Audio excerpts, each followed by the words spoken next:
اعوذ باللہ من الشیطان الرجیم بسم اللہ الرحمن الرحیم۔ اللہ کے نام سے جو بے انتہا مہربان اور رحم فرمانے والا ہے۔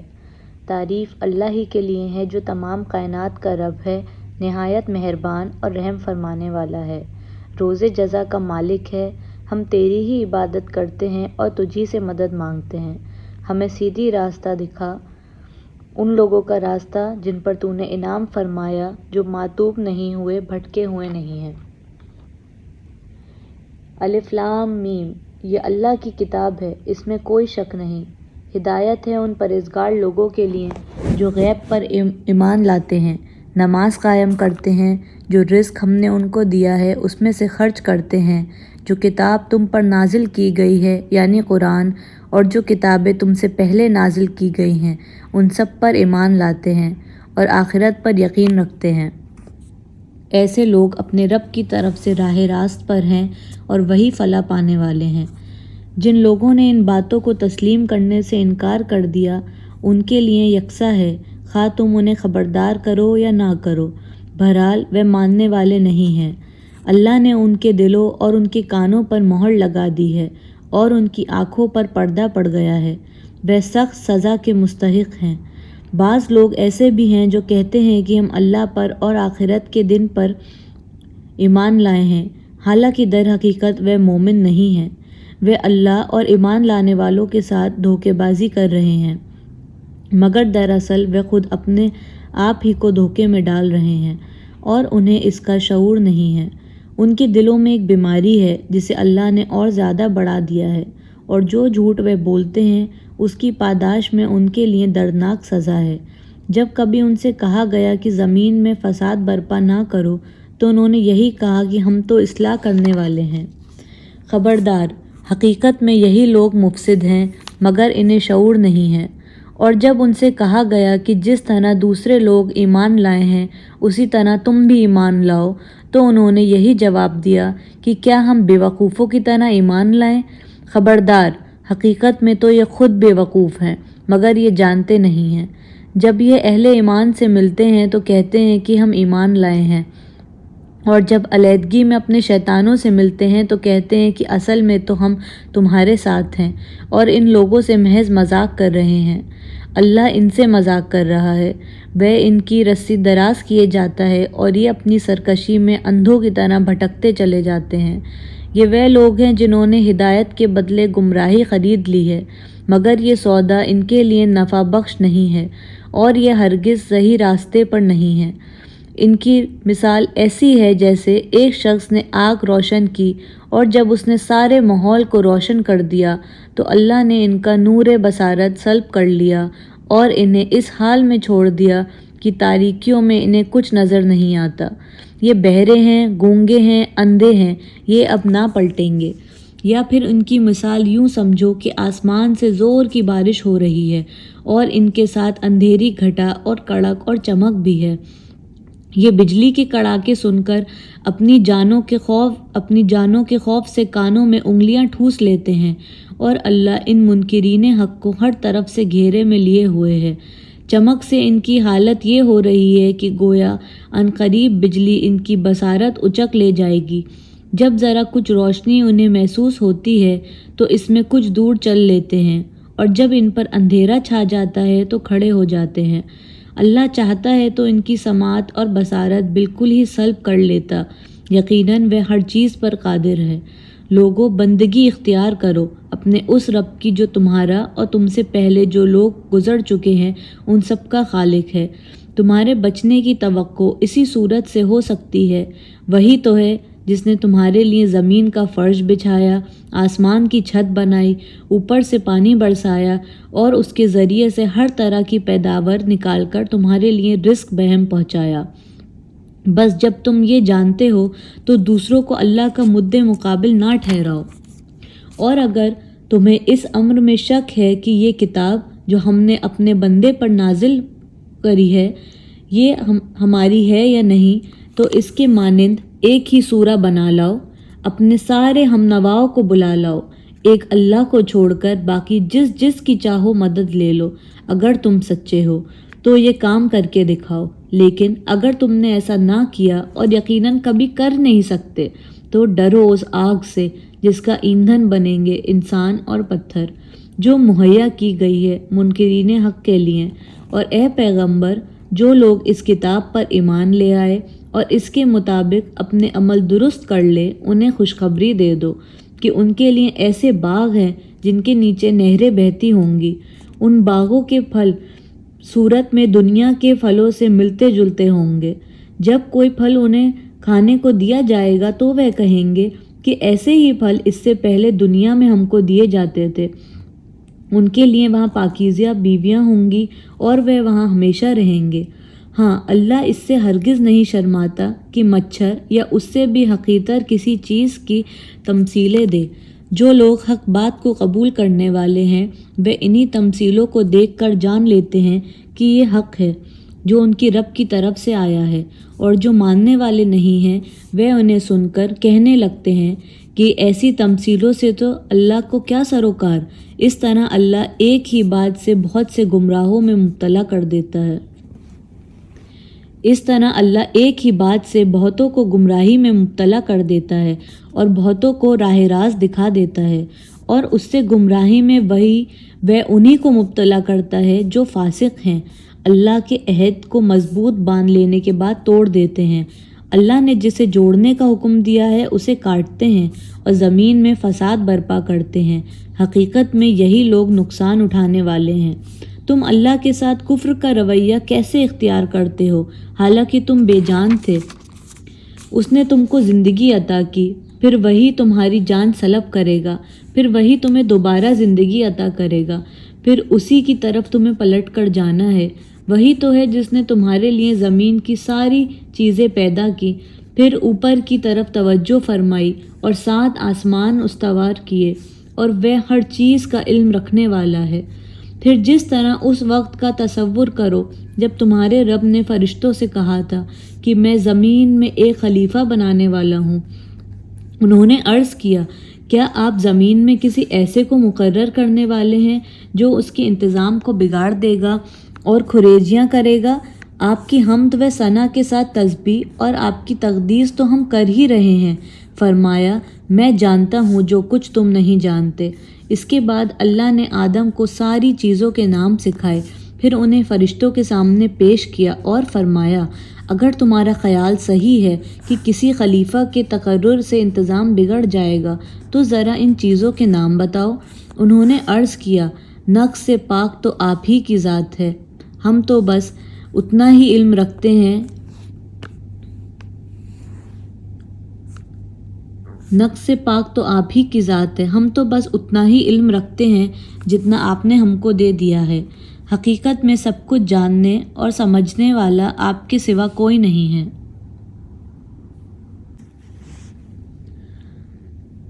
حقیقت میں سب کچھ جاننے اور سمجھنے والا آپ کے سوا کوئی نہیں ہے۔ پھر اللہ نے آدم سے کہا، تم انہیں ان چیزوں کے نام بتاؤ۔ جب اس نے ان کو ان سب کے نام بتا دیے تو اللہ نے فرمایا، میں نے تم سے کہا نہ تھا کہ میں آسمانوں اور زمین کی وہ ساری حقیقتوں جانتا ہوں جو تم سے مخفی ہیں۔ جو کچھ تم ظاہر کرتے ہو وہ بھی مجھے معلوم ہے، اور جو کچھ تم چھپاتے ہو اسے بھی میں جانتا ہوں۔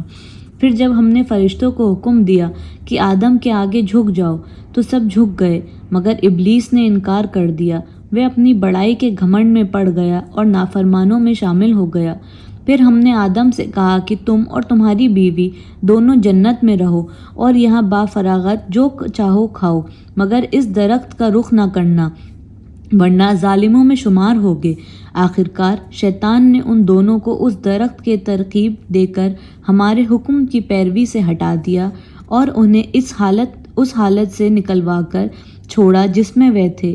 ہم نے حکم دیا کہ اب تم سب یہاں سے اتر جاؤ، تم ایک دوسرے کے دشمن ہو اور تمہیں ایک خاص وقت تک زمین میں ٹھہرنا ہے اور وہیں گزر بسر کرنا ہے۔ اس وقت آدم نے اپنے رب سے چند کلمات سیکھ کر توبہ کی، جس کو اس کے رب نے قبول کر لیا کیونکہ وہ بڑا معاف کرنے والا اور رحم فرمانے والا ہے۔ ہم نے کہا کہ تم سب یہاں سے اتر جاؤ، پھر جو میری طرف سے کوئی ہدایت تمہارے پاس پہنچے تو جو لوگ میری اس ہدایت کی پیروی کریں گے ان کے لیے کسی خوف و رنج کا موقع نہ ہوگا، اور جو اس کو قبول کرنے سے انکار کریں گے اور ہماری آیات کو جھٹلائیں گے وہ آگ میں جانے والے ہیں جہاں وہ ہمیشہ رہیں گے۔ اے بنی اسرائیل، ذرا خیال کرو میری اس نعمت کا جو میں نے تم کو عطا کی تھی۔ میرے ساتھ تمہارا جو عہد تھا اسے تم پورا کرو، تو میرا جو عہد تمہارے ساتھ تھا میں اسے پورا کروں گا، اور مجھی سے تم ڈرو، اور میں نے جو کتاب بھیجی ہے اس پر ایمان لاؤ۔ یہ اس کتاب کی تائید ہے جو تمہارے پاس پہلے سے موجود تھی، لہٰذا سب سے پہلے تم ہی اس کے منکر نہ بن جاؤ۔ تھوڑی قیمت پر میری آیات کو نہ بیچ ڈالو اور میرے غضب سے بچو۔ باطل کا رنگ چڑھا کر حق کو مشتبہ نہ بناؤ، اور نہ جانتے پوچھتے حق کو چھپانے کی کوشش کرو۔ نماز قائم کرو، زکوٰۃ دو، اور جو لوگ میری آگے جھک رہے ہیں ان کے ساتھ تم بھی جھک جاؤ۔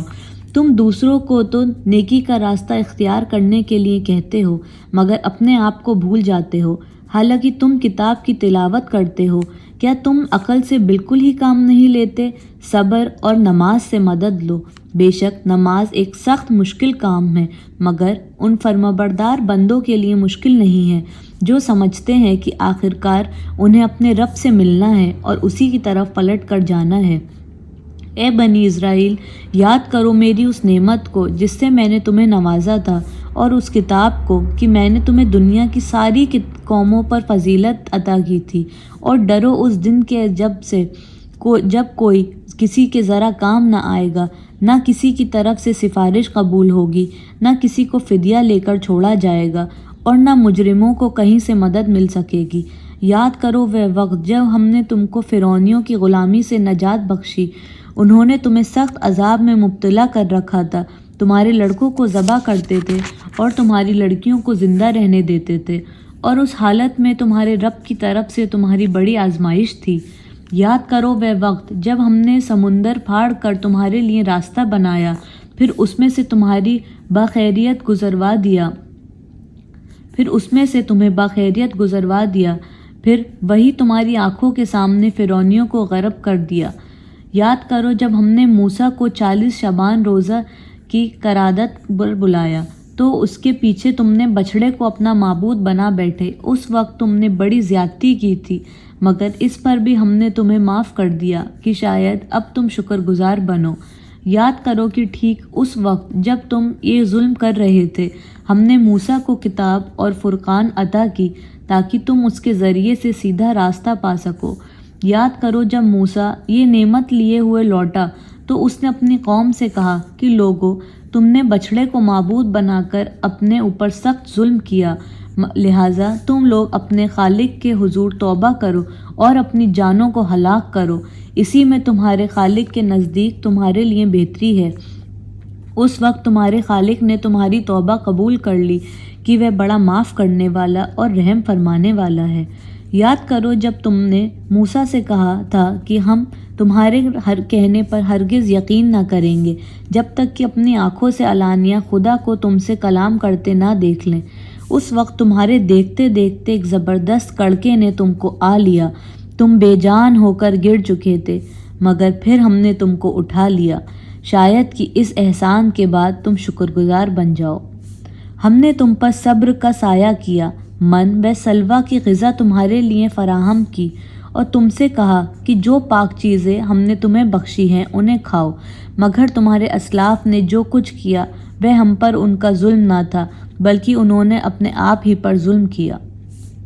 پھر یاد کرو جب ہم نے کہا تھا کہ یہ بستی جو تمہارے سامنے ہے اس میں داخل ہو جاؤ، اس کی پیداوار جس طرح چاہو مزے سے کھاؤ، مگر بستی کے دروازے میں سجدہ ریز ہوتے ہوئے داخل ہونا اور کہتے جانا، ہتن ہتن، ہم تمہاری خطاؤں سے درگزر کریں گے اور نیکوکار کو مزید فضل و کرم سے نوازیں گے۔ مگر جو بات ان سے کہی گئی تھی ظالموں نے اسے بدل کر کچھ اور کر دیا۔ آخرکار ہم نے ظلم کرنے والوں پر آسمان سے عذاب نازل کیا، یہ سزا تھی ان نافرمانیوں کی جو وہ کر رہے تھے۔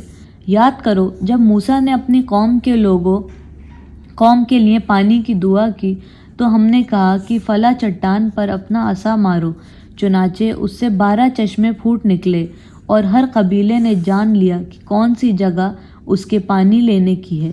اس وقت یہ ہدایت کر دی گئی تھی کہ اللہ کا دیا ہوا رزق کھاؤ پیو اور زمین میں فساد نہ پھیلاتے پھرو۔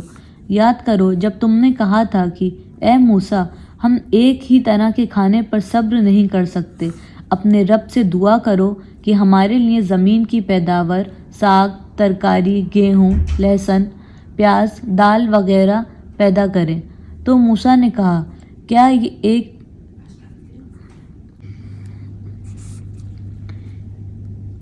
یہ بہتر چیز کے بجائے تم ادنیٰ درجے کی چیزیں لینا چاہتے ہو؟ اچھا، کسی شہری آبادی میں جا رہو، جو کچھ تم مانگتے ہو وہاں مل جائے گا۔ آخر کار نوبت یہاں تک پہنچی کہ ذلت و خواری اور پستی و بدحالی ان پر مسلط ہو گئی اور وہ اللہ کے عذاب میں گر گئے۔ یہ نتیجہ تھا اس کا کہ وہ اللہ کی آیات سے کفر کرنے لگے اور پیغمبروں کو ناحق قتل کرنے لگے۔ یہ نتیجہ تھا ان کی نافرمانیوں کا اور اس بات کا کہ وہ حدود شریعت سے نکل جاتے تھے۔ یقین جانو کہ نبی عربی کو ماننے والے ہوں یا یہودی، عیسائی ہوں یا سابی، جو بھی اللہ اور روز آخر پر ایمان لائے گا اور نیک عمل کرے گا، اس کا اجر اس کے رب کے پاس ہے اور اس کے لیے کسی خوف و رنج کا موقع نہیں ہے۔ یاد کرو وہ وقت جب ہم نے طور کو تم پر اٹھا کر تم سے پختہ عہد لیا تھا اور کہا تھا کہ جو کتاب ہم تمہیں دے رہے ہیں اسے مضبوطی کے ساتھ تھامنا اور احکام و ہدایت اس میں درج ہے اسے یاد رکھنا۔ اسی ذریعے سے توقع کی جا سکتی ہے کہ تم تقویٰ کی روش پر چل سکو گے، مگر اس کے بعد تم اپنے عہد سے پھر گئے۔ اس پر بھی اللہ کے فضل اور اس کی رحمت نے تمہارا ساتھ نہ چھوڑا، ورنہ تم کبھی کے تباہ ہو چکے ہوتے۔ پھر تمہیں اپنی قوم کے ان لوگوں کا قصہ تو معلوم ہی ہے جنہوں نے سبت کا قانون توڑا تھا۔ ہم نے تمہیں کہہ دیا تھا کہ بندر بن جاؤ اور اس حال میں رہو کہ ہر طرف سے تم پر دھتکار پھٹکار پڑے۔ اس طرح ہم نے ان کے انجام کو اس زمانے کے لوگوں اور بعد کی آنے والی نسلوں کے لیے عبرت اور ڈرنے والوں کے لیے نصیحت بنا کر چھوڑا۔ پھر وہ واقعہ یاد کرو جب موسیٰ نے اپنی قوم سے کہا کہ اللہ تمہیں ایک گائے ذبح کرنے کا حکم دیتا ہے۔ کہنے لگے، کیا تم ہم سے مذاق کرتے ہو؟ موسیٰ نے کہا، میں اس سے خدا کی پناہ مانگتا ہوں کہ جاہلوں کی سی بات کروں۔ بولے، اچھا، اپنے رب سے درخواست کرو کہ وہ ہمیں اس گائے کی کچھ تفصیل بتائے۔ موسیٰ نے کہا، اللہ کا ارشاد ہے کہ وہ ایسی گائے ہونی چاہیے جو نہ بوڑھی ہو نہ بچیا بلکہ اوسط عمر کی ہو، لہٰذا جو حکم تمہیں دیا جاتا ہے اس کی تعمیل کرو۔ پھر کہنے لگے، اپنے رب سے یہ پوچھ لو کہ اس کا رنگ کیسا ہو۔ موسیٰ نے کہا، وہ فرماتا ہے کہ زرد رنگ کی گائے ہونی چاہیے جس کا رنگ ایسا شوخ ہو کہ دیکھنے والوں کا جی خوش ہو جائے۔ پھر بولے، اپنے رب سے صاف صاف پوچھ کر بتاؤ کہ کیسی گائے مطلوب، ہمیں اس کے تعین میں اشتباہ ہو گیا ہے، اللہ نے چاہا تو ہم اس کا پتہ لگا لیں گے۔ موسیٰ نے جواب دیا، اللہ کہتا ہے کہ وہ ایسی گائے جس سے خدمت نہیں لی جاتی، نہ زمین جوتتی ہے نہ پانی کھینچتی ہے، صحیح سالم اور بے داغ ہے۔ اس پر وہ پکار اٹھے کہ ہاں، اب تم نے ٹھیک بتایا نا۔ پھر انہوں نے اسے ذبح کیا، ورنہ وہ ایسا کرتے معلوم نہ ہوتے تھے۔ اور تمہیں یاد ہے وہ واقعہ جب تم نے ایک شخص کی جان لی تھی، پھر اس کے بارے میں جھگڑنے اور ایک دوسرے پر قتل کا الزام تھوپنے لگے تھے، اور اللہ نے فیصلہ کیا تھا کہ جو کچھ تم چھپاتے ہو اسے کھول کر رکھ دے گا۔ اس وقت ہم نے حکم دیا کہ مقتول کی لاش کو اس کے ایک حصے سے ضرب لگاؤ۔ دیکھو، اس طرح اللہ مردوں کو زندگی بخشتا ہے اور تمہیں اپنی نشانیاں دکھاتا ہے تاکہ تم سمجھو، مگر ایسی نشانیاں دیکھنے کے بعد بھی آخر کار تمہارے دل سخت ہو گئے، پتھروں کی طرح سخت، بلکہ سختی میں کچھ ان سے بھی بڑے ہوئے ہیں، کیونکہ پتھر میں سے تو کوئی ایسا بھی ہوتا ہے جس سے چشمے پھوٹ بہتے ہیں، کوئی پھٹتا ہے اور اس میں سے پانی نکل جاتا ہے، اور کوئی خدا کے خوف سے لرز کر گر بھی پڑتا ہے۔ اللہ تمہارے کرتوتوں سے بے خبر نہیں ہے۔ اے مسلمانوں، اب کیا ان لوگوں سے تم یہ توقع رکھتے ہو کہ یہ تمہاری دعوت پر ایمان لے آئیں گے؟ حالانکہ ان میں سے ایک گروہ کا شیوا یہ رہا کہ اللہ کا کلام سنا اور پھر خوب سمجھ بوجھ کر دانستہ اس میں تحریف کی۔ محمد رسول صلی اللہ علیہ وسلم پر ایمان لانے والوں سے ملتے ہیں تو کہتے ہیں کہ ہم بھی انہیں مانتے ہیں، اور جب آپس میں ایک دوسرے سے تخلیے کی بات چیت ہوتی ہے تو کہتے ہیں کہ وہ بے وقوف ہو گئے ہو کیا؟ ان لوگوں کو وہ باتیں بتاتے ہیں جو اللہ نے تم پر کھولی ہیں تاکہ تمہارے رب کے پاس تمہارے مقابلے میں انہیں حجت میں پیش کرے۔ اور کیا یہ جانتے نہیں ہیں کہ جو کچھ یہ چھپاتے اور جو کچھ ظاہر کرتے ہیں اللہ کو سب باتوں کی خبر ہے؟ ان میں سے ایک دوسرا گروہ امیوں کا ہے جو کتاب کا تو علم رکھتے نہیں، بس اپنی بے بنیاد امیدوں اور آرزوؤں کے لیے بیٹھے ہوئے ہیں اور محض وہم و گمان کرے چلے جاتے ہیں۔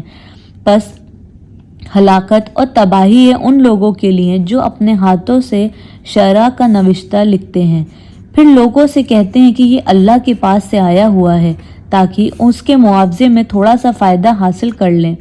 ان کے ہاتھوں کا یہ لکھا بھی ان کے لیے تباہی کا سامان ہے اور ان کی یہ کمائی بھی ان کے لیے موجب ہلاکت ہے۔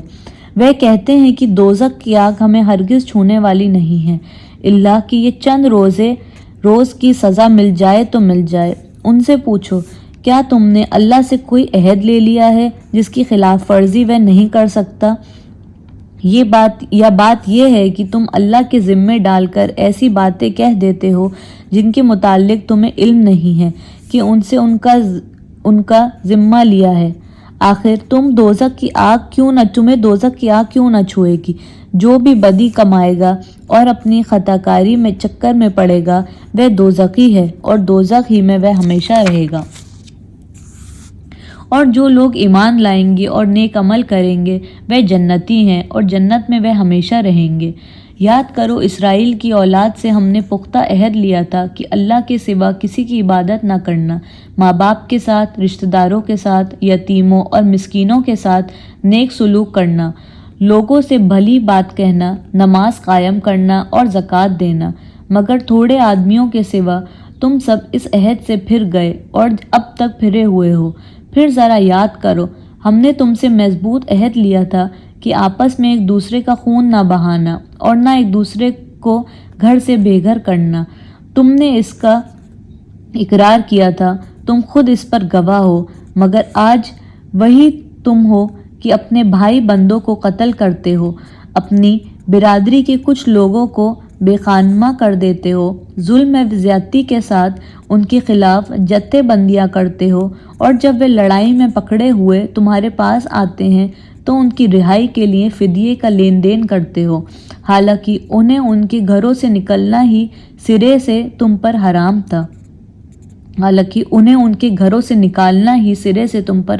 تھا۔ تو کیا تم کتاب کے ایک ایسے حصے پر ایمان لاتے ہو اور دوسرے حصے کے ساتھ کفر اختیار کرتے ہو؟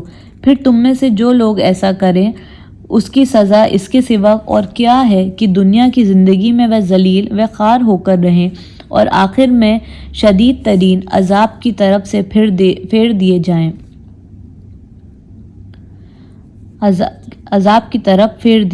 اللہ ان حرکات سے بے خبر نہیں ہے جو تم کر رہے ہو۔ یہ وہ لوگ ہیں جنہوں نے آخرت بیچ کر دنیا کی زندگی اختیار کر لی ہے، لہٰذا نہ ان کی سزا میں کوئی تخفیف ہوگی اور نہ انہیں کوئی مدد پہنچ سکے گی۔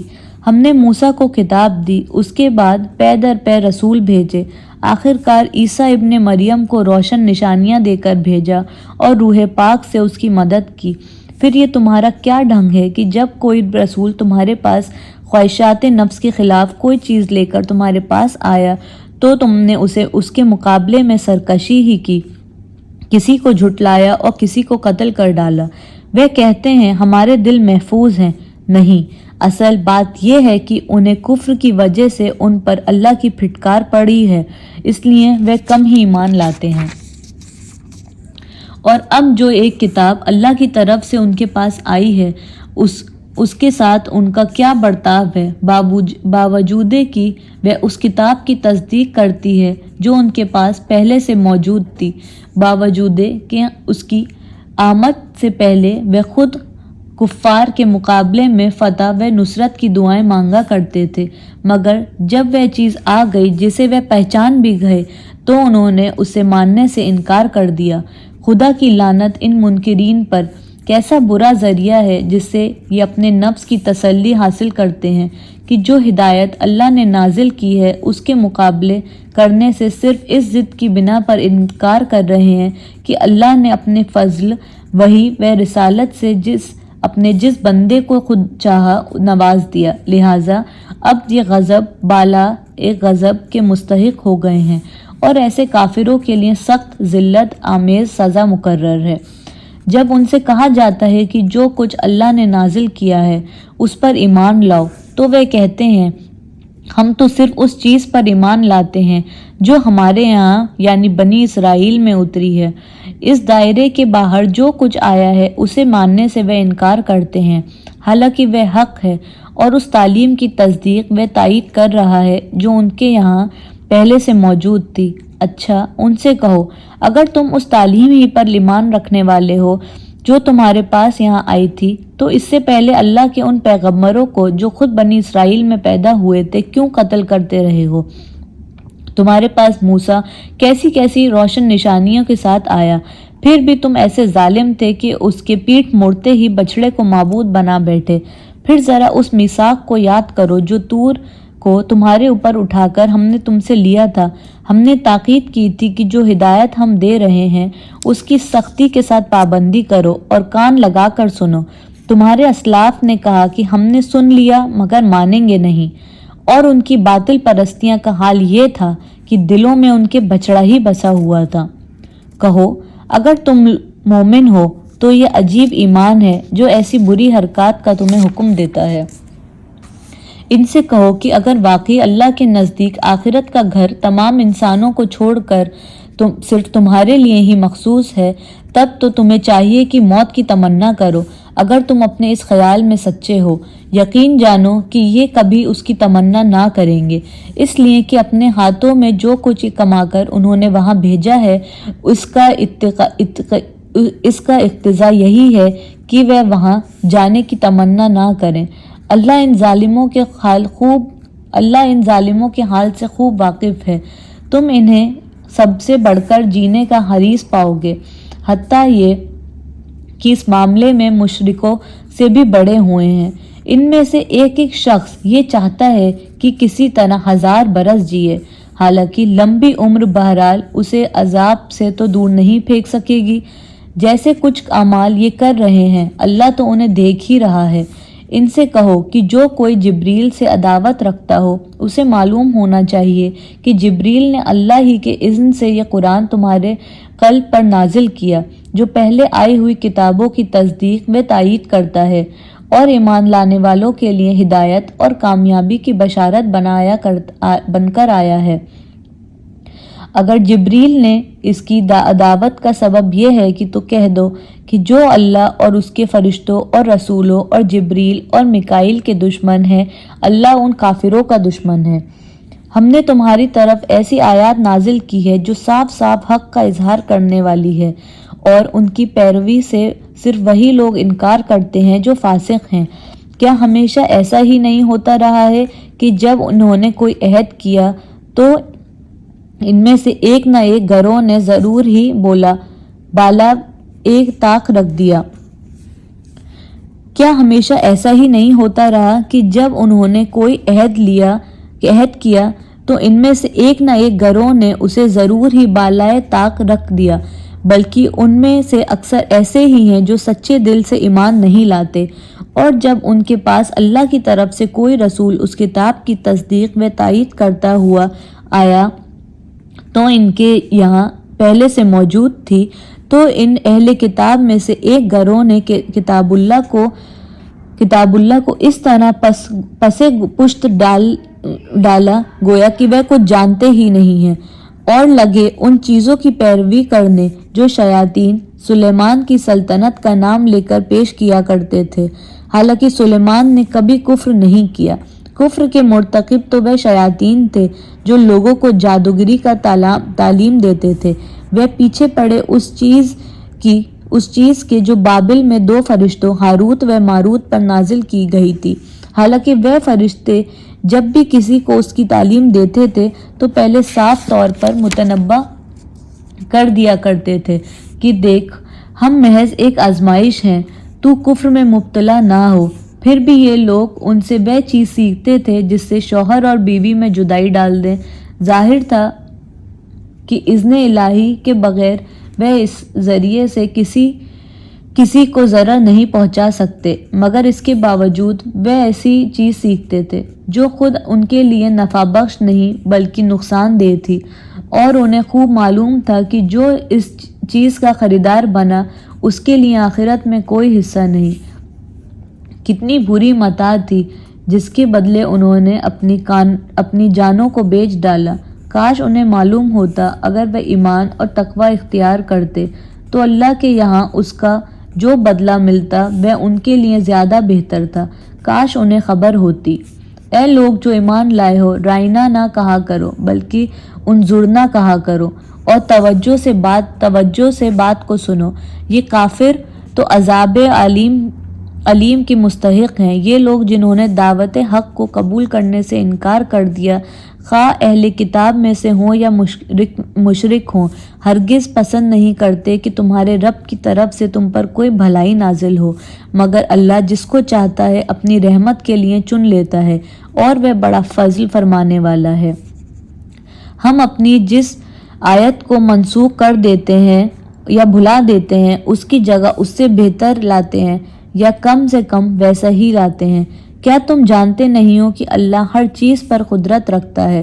کیا تمہیں خبر نہیں ہے کہ زمین اور آسمانوں کی فرمانروائی اللہ ہی کے لیے ہے، اور اس کے سوا کوئی تمہاری خبر گیری کرنے اور تمہاری مدد کرنے والا نہیں ہے؟ پھر کیا تم اپنے رسول سے اس قسم کی سوالات اور مطالبے کرنا چاہتے ہو جیسے اس سے پہلے موسیٰ سے کیے جا چکے ہیں؟ حالانکہ جس شخص نے ایمان کی روش کو کفر کی روش سے بدل دیا وہ راہ راست سے بھٹک گیا۔ اہل کتاب میں سے اکثر لوگ یہ چاہتے ہیں کہ کسی طرح تمہیں اپنے ایمان سے پھیر کر کفر کی طرف پلٹا لے جائیں، اگرچہ حق ان پر ظاہر ہو چکا ہے، مگر اپنے نفس کے حسد کی بنا پر تمہارے لیے ان کی یہ خواہش ہے۔ اس کے جواب میں تم عفو و درگزر سے کام لو، یہاں تک کہ اللہ خود ہی اپنا فیصلہ نافذ کر دے۔ مطمئن رہو، اللہ ہر چیز پر قدرت رکھتا ہے۔ نماز قائم کرو اور زکوٰۃ دو، تم اپنی عاقبت کے لیے جو بھلائی کما کر آگے بھیجو گے اللہ کے یہاں اسے موجود پاؤ گے۔ جو کچھ تم کرتے ہو وہ سب اللہ ہی کی نظر میں ہے۔ ان کا کہنا ہے کہ کوئی شخص جنت میں نہ جائے گا جب تک کہ وہ یہودی نہ ہو، یا عیسائی کے خیال کے مطابق عیسائی نہ ہو۔ یہ ان کی تمنائیں ہیں۔ ان سے کہو اپنی دلیل پیش کرو اگر تم اپنے دعوے میں سچے ہو۔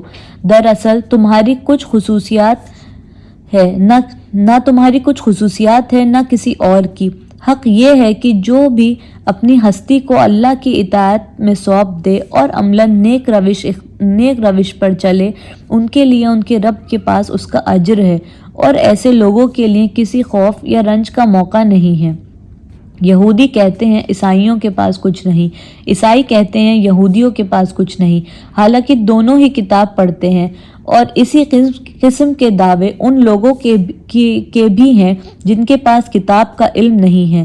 یہ اختلافات جن میں یہ لوگ مبتلا ہیں، ان کا فیصلہ اللہ قیامت کے روز کر دے گا، اور اس شخص سے بڑھ کر ظالم کون ہوگا جو اللہ کے متبدوں میں ان کے نام کی یاد سے روکے اور ان کی ویرانی کے درپا ہوں۔ ایسے لوگ اس قابل ہیں کہ ان عبادت گاہوں میں قدم نہ رکھیں، اور اگر وہاں جائیں بھی تو ڈرتے ہوئے جائیں۔ ان کے لیے تو دنیا میں رسوائی ہے اور آخرت میں عذاب عظیم۔ مشرق اور مغرب سب اللہ ہی کے لیے ہیں، جس طرف بھی تم رخ کرو گے اسی طرف اللہ کا رخ ہے۔ اللہ بڑی وسعت والا اور سب کچھ جاننے والا ہے۔ ان کا قول ہے کہ اللہ نے کسی کو بیٹا بنایا ہے۔ اللہ پاک ہے ان باتوں سے۔ اصل حقیقت یہ ہے کہ زمین اور آسمانوں کی تمام موجودات اس کی ملک ہے، سب کے سب اس کے مطیع فرمان ہے۔ وہ آسمانوں اور زمین کا مجید ہے، اور جس بات کا وہ فیصلہ کرتا ہے اس کے لیے بس یہ حکم دیتا ہے کہ ہو جا، اور وہ ہو جاتی ہے۔ نادان کہتے ہیں کہ اللہ خود ہم سے بات کیوں نہیں کرتا، یا کوئی نشانی ہمارے پاس کیوں نہیں اتارتا۔ ایسی ہی بات ان سے پہلے کے لوگ بھی کیا کرتے تھے۔ ان سب اگلے پچھلے گمراہوں کی ذہنیت ایک جیسی ہے۔ یقین لانے والوں کے لیے تو ہم نشانیاں صاف صاف نمایاں کر چکے ہیں۔ اس سے بڑھ کر نشانی کیا ہوگی کہ ہم نے تم کو علم حق کے ساتھ خوشخبری دینے والا اور ڈرانے والا بنا کر بھیجا۔ اب جو لوگ جہنم سے رشتہ جوڑ چکے ہیں ان کی طرف سے تم ذمہ دار اور جواب دہ نہیں ہو۔ یہودی اور عیسائی تم سے ہرگز راضی نہ ہوں گے جب تک تم ان کے طریقے پر نہ چلنے لگو۔ صاف کہہ دو کہ راستہ بس وہی ہے جو اللہ نے بتایا ہے، ورنہ اگر اس علم کے بعد جو تمہارے پاس آ چکا ہے تم نے اس کی خواہشات کی پیروی کی تو اللہ کی پکڑ سے بچنے والا کوئی دوست اور مددگار تمہارے لیے نہیں ہے۔ جن لوگوں کو ہم نے کتاب دی ہے وہ اسے اس طرح پڑھتے ہیں جیسا کہ پڑھنے کا حق ہے۔ وہ اس قرآن پر سچے دل سے ایمان لاتے ہیں، اور جو اس کے ساتھ کفر کا رویہ اختیار کرتے ہیں وہی دراصل میں نقصان اٹھانے والے ہیں۔ اے بنی اسرائیل، یاد کرو میری وہ نعمت جس سے میں نے تمہیں نوازا تھا، اور یہ کہ میں نے تمہیں دنیا کی تمام قوموں پر فضیلت دی تھی، اور ڈرو اس دن سے جب کوئی کسی کے ذرا کام نہ آئے گا، نہ کسی سے فدیہ قبول کیا جائے گا، نہ کوئی سفارش ہی آدمی کو فائدہ دے گی، اور نہ مجرموں کو کہیں سے کوئی مدد پہنچ سکے گی۔ یاد کرو جب ابراہیم کو اس کے رب نے چند باتوں سے آزمایا اور وہ سب میں پورا اتر گیا تو اس نے کہا، میں تجھے سب لوگوں کا پیشوا بنانے والا ہوں۔ ابراہیم نے عرض کیا، اور کیا میری اولاد میں بھی وہی وعدہ ہے؟ اس نے جواب دیا، میرا وعدہ ظالموں کے متعلق نہیں ہے، اور یہ کہ ہم نے اس گھر کعبہ کو لوگوں کے لیے مرکز اور امن کی جگہ قرار دیا تھا اور لوگوں کو حکم دیا تھا کہ ابراہیم جہاں عبادت کے لیے کھڑا ہوتا ہے اس مقام کو مستقل جائے نماز بنا لو، اور ابراہیم اور اسماعیل کی تاکید کی تھی کہ میرے اس گھر کو طواف اور اعتکاف اور رکوع اور سجدہ کرنے والوں کے لیے پاک رکھو، اور یہ کہ ابراہیم نے دعا کی، اے میرے رب اس شہر کو امن کا شہر بنا دے، اور اس کے باشندوں میں سے جو اللہ اور آخرت کو مانے انہیں اس قسم کے پھلوں کا رزق دے۔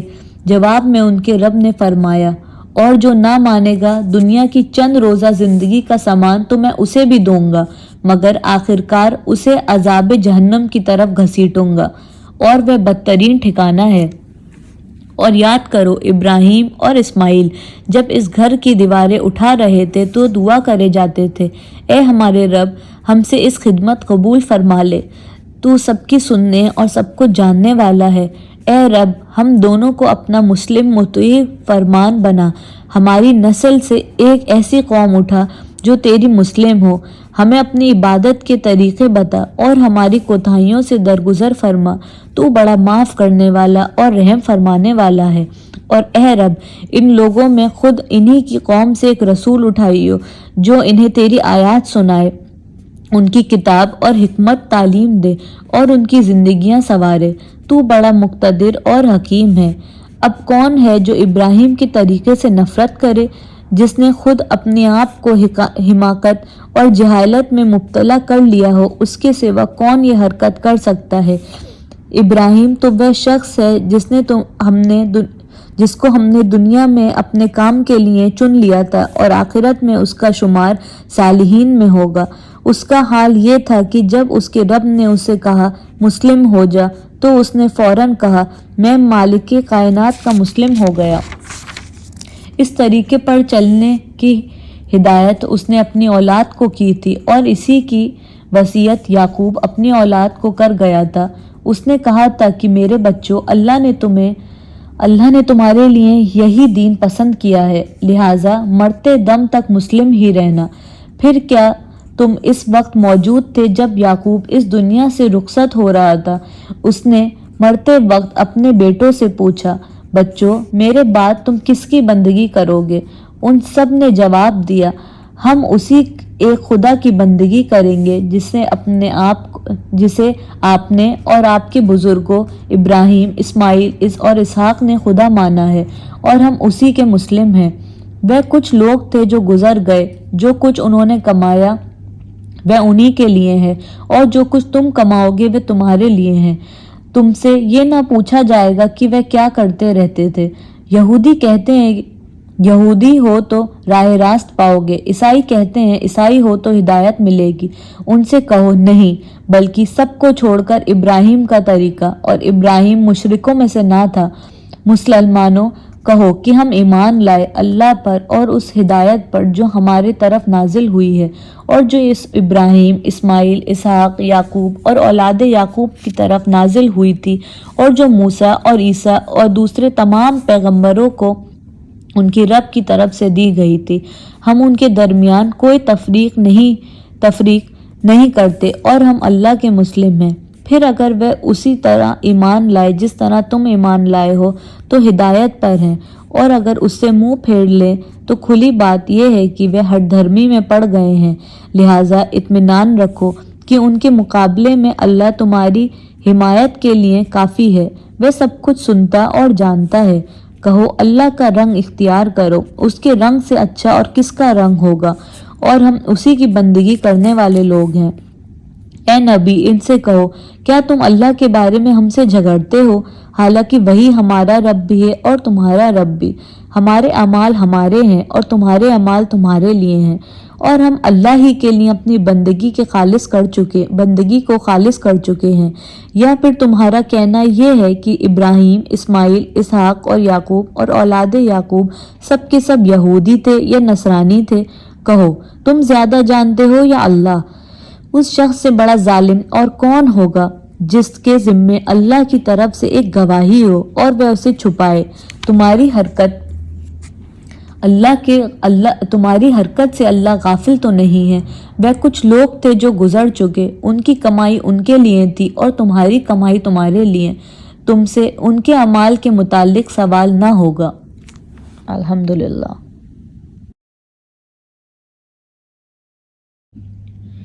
اعوذ باللہ من الشیطان الرجیم، بسم اللہ الرحمن الرحیم۔ نادان لوگ ضرور کہیں گے، انہیں کیا ہوا کہ پہلے یہ جس قبلے کی طرف رخ کر کے نماز پڑھتے تھے اس سے یکایک پھر گئے۔ اے نبی ان سے کہو، مشرق اور مغرب سب اللہ کے ہیں، اللہ جسے چاہتا ہے سیدھی راہ دکھا دیتا ہے، اور اسی طرح تو ہم نے تم مسلمانوں کو ایک امت وسط بنایا ہے تاکہ تم دنیا کے لوگوں پر گواہ ہو اور رسول تم پر گواہ ہوں۔ پہلے جس طرف تم رخ کرتے تھے اس کو تو ہم نے صرف یہ دیکھنے کے لیے قبلہ مقرر کیا تھا کہ کون رسول کی پیروی کرتا ہے اور کون الٹا پھر جاتا ہے۔ یہ معاملہ تھا تو بڑا سخت، مگر ان لوگوں کے لیے کچھ بھی سخت نہ ثابت ہوا جو اللہ کی ہدایت سے فیضیاب تھے۔ اللہ تمہارے اس ایمان کو ہرگز ضائع نہ کرے گا۔ یقین جانو کہ وہ لوگوں کے حق میں نہایت شفیق و رحیم ہے۔ اے نبی یہ تمہارے منہ کا بار بار آسمان کی طرف اٹھنا ہم دیکھ رہے ہیں، لو ہم اسی قبلے کی طرف تمہیں پھیر دیتے ہیں جسے تم پسند کرتے ہو، مسجد حرام کی طرف رخ پھیر دو۔ اب جہاں کہیں تم ہو اسی کی طرف منہ کر کے نماز پڑھو۔ یہ لوگ جنہیں کتاب دی گئی تھی خوب جانتے ہیں کہ تحویل قبلہ کا یہ حکم ان کے رب ہی کی طرف سے ہے اور برحق ہے، مگر اس کے باوجود جو کچھ یہ کر رہے ہیں اللہ اس سے غافل نہیں ہے۔ تم ان اہل کتاب کے پاس خواہ کوئی نشانی لے آؤ، ممکن نہیں کہ تمہارے قبلے کی پیروی کرنے لگے، اور نہ تمہارے لیے یہ ممکن ہے کہ ان کے قبلے کی پیروی کرو، اور ان میں سے کوئی گروہ بھی دوسرے قبلے کی پیروی کے لیے تیار نہیں ہے۔ اور اگر تم نے اس علم کے بعد جو تمہارے پاس آ چکا ہے ان کی خواہشات کی پیروی کی تو یقیناً تمہارا شمار ظالموں میں ہوگا۔ جن لوگوں کو ہم نے کتاب دی ہے وہ اس مقام کو جسے قبلہ بنایا گیا ہے ایسا پہچانتے ہیں جیسا اپنی اولاد کو پہچانتے ہیں۔ مگر ان میں سے ایک گروہ جانتے پوچھتے حق کو چھپا رہا ہے۔ یہ قطعی ایک امر حق ہے تمہارے رب کی طرف سے، لہٰذا اس کے متعلق تم ہرگز کسی شک میں نہ پڑو۔ ہر ایک کے لیے ایک رخ ہے جس کی طرف وہ مڑتا ہے، بس تم بھلائیوں کی طرف سبقت کرو۔ جہاں بھی تم ہوگے اللہ تمہیں پا لے گا، اس کی قدرت سے کوئی چیز باہر نہیں۔ تمہارا گزر جس مقام سے بھی ہو، وہیں سے اپنا رخ نماز کے وقت مسجد حرام کی طرف پھیر دو، کیونکہ یہ تمہارے رب کا بالکل برحق فیصلہ ہے اور اللہ تم لوگوں کے اعمال سے بے خبر نہیں ہے۔ اور جہاں سے بھی تمہارا گزر ہو، اپنا رخ مسجد ہی حرام کی طرف پھیرا کرو، اور جہاں بھی تم ہو اسی کی طرف منہ کر کے نماز پڑھو، تاکہ لوگوں کو تمہارے خلاف کوئی حجت نہ ملے۔ ہاں، ان میں سے تو جو ظالم ہیں ان کی زبان کسی حال میں بند نہ ہوگی، تو ان سے تم نہ ڈرو بلکہ مجھ سے ڈرو، اور اس لیے کہ میں تم پر اپنی نعمت پوری کر دوں، اور اس توقع پر کہ میرے اس حکم کی پیروی سے تم اسی طرح فلاح کا راستہ پاؤ گے جس طرح تمہیں اس چیز سے فلاح نصیب ہوئی کہ ہم نے تمہارے درمیان خود تم میں سے ایک رسول بھیجا جو تمہیں ہماری آیات سناتا ہے، تمہاری زندگیوں کو سنوارتا ہے، تمہیں کتاب اور حکمت کی تعلیم دیتا ہے، اور تمہیں وہ باتیں سکھاتا ہے جو تم جانتے نہ تھے۔ لہٰذا تم مجھے یاد رکھو اور میں تمہیں یاد رکھوں گا، اور میرا شکر ادا کرو، کفران نعمت نہ کرو۔ اے لوگو جو ایمان لائے ہو، صبر اور نماز سے مدد لو، اللہ صبر کرنے والوں کے ساتھ ہے۔ اور جو لوگ اللہ کی راہ میں مارے جائیں انہیں مردہ نہ کہو، ایسے لوگ تو حقیقت میں زندہ ہیں، مگر تمہیں ان کی زندگی کا شعور نہیں ہوتا، اور ہم تمہیں ضرور خوف و خطر، فقاقشی، جان و مال کے نقصانات اور آدمیوں کے گھاٹے میں مبتلا کر کے تمہاری آزمائش کریں گے۔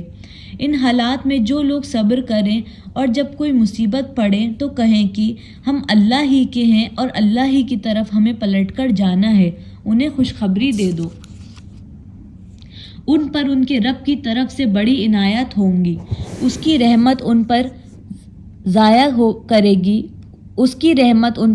سایہ کرے گی، اور ایسے ہی لوگ راسترو ہیں۔ یقیناً صفا اور مروہ اللہ کی نشانیوں میں سے ہیں، لہٰذا جو شخص بیت اللہ کا حج یا عمرہ کرے اس کے لیے کوئی گناہ کی بات نہیں کہ وہ ان دونوں پہاڑیوں کے درمیان سعی کر لے، اور جو بے رضا و رغبت کوئی بھلائی کا کام کرے گا اللہ کو اس کا علم ہے اور وہ اس کی قدر کرنے والا ہے۔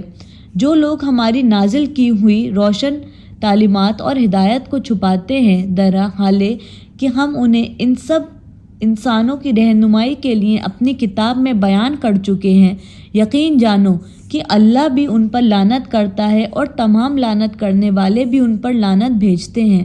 البتہ جو اس روش سے باز آ جائے اور اپنے طرز عمل کی اصلاح کر لے اور جو کچھ چھپاتے تھے اسے بیان کرنے لگے، ان کو میں معاف کر دوں گا، اور میں بڑا درگزر کرنے والا اور رحم کرنے والا ہوں۔ جن لوگوں نے کفر کا رویہ اختیار کیا اور کفر کی حالت ہی میں جان دے دی، ان پر اللہ اور فرشتوں اور تمام انسانوں کی لعنت ہے۔ اسی لعنت زدی کی حالت میں وہ ہمیشہ رہیں گے، نہ ان کی سزا میں تخفیف ہوگی اور نہ انہیں پھر کوئی دوسری مہلت دی جائے گی۔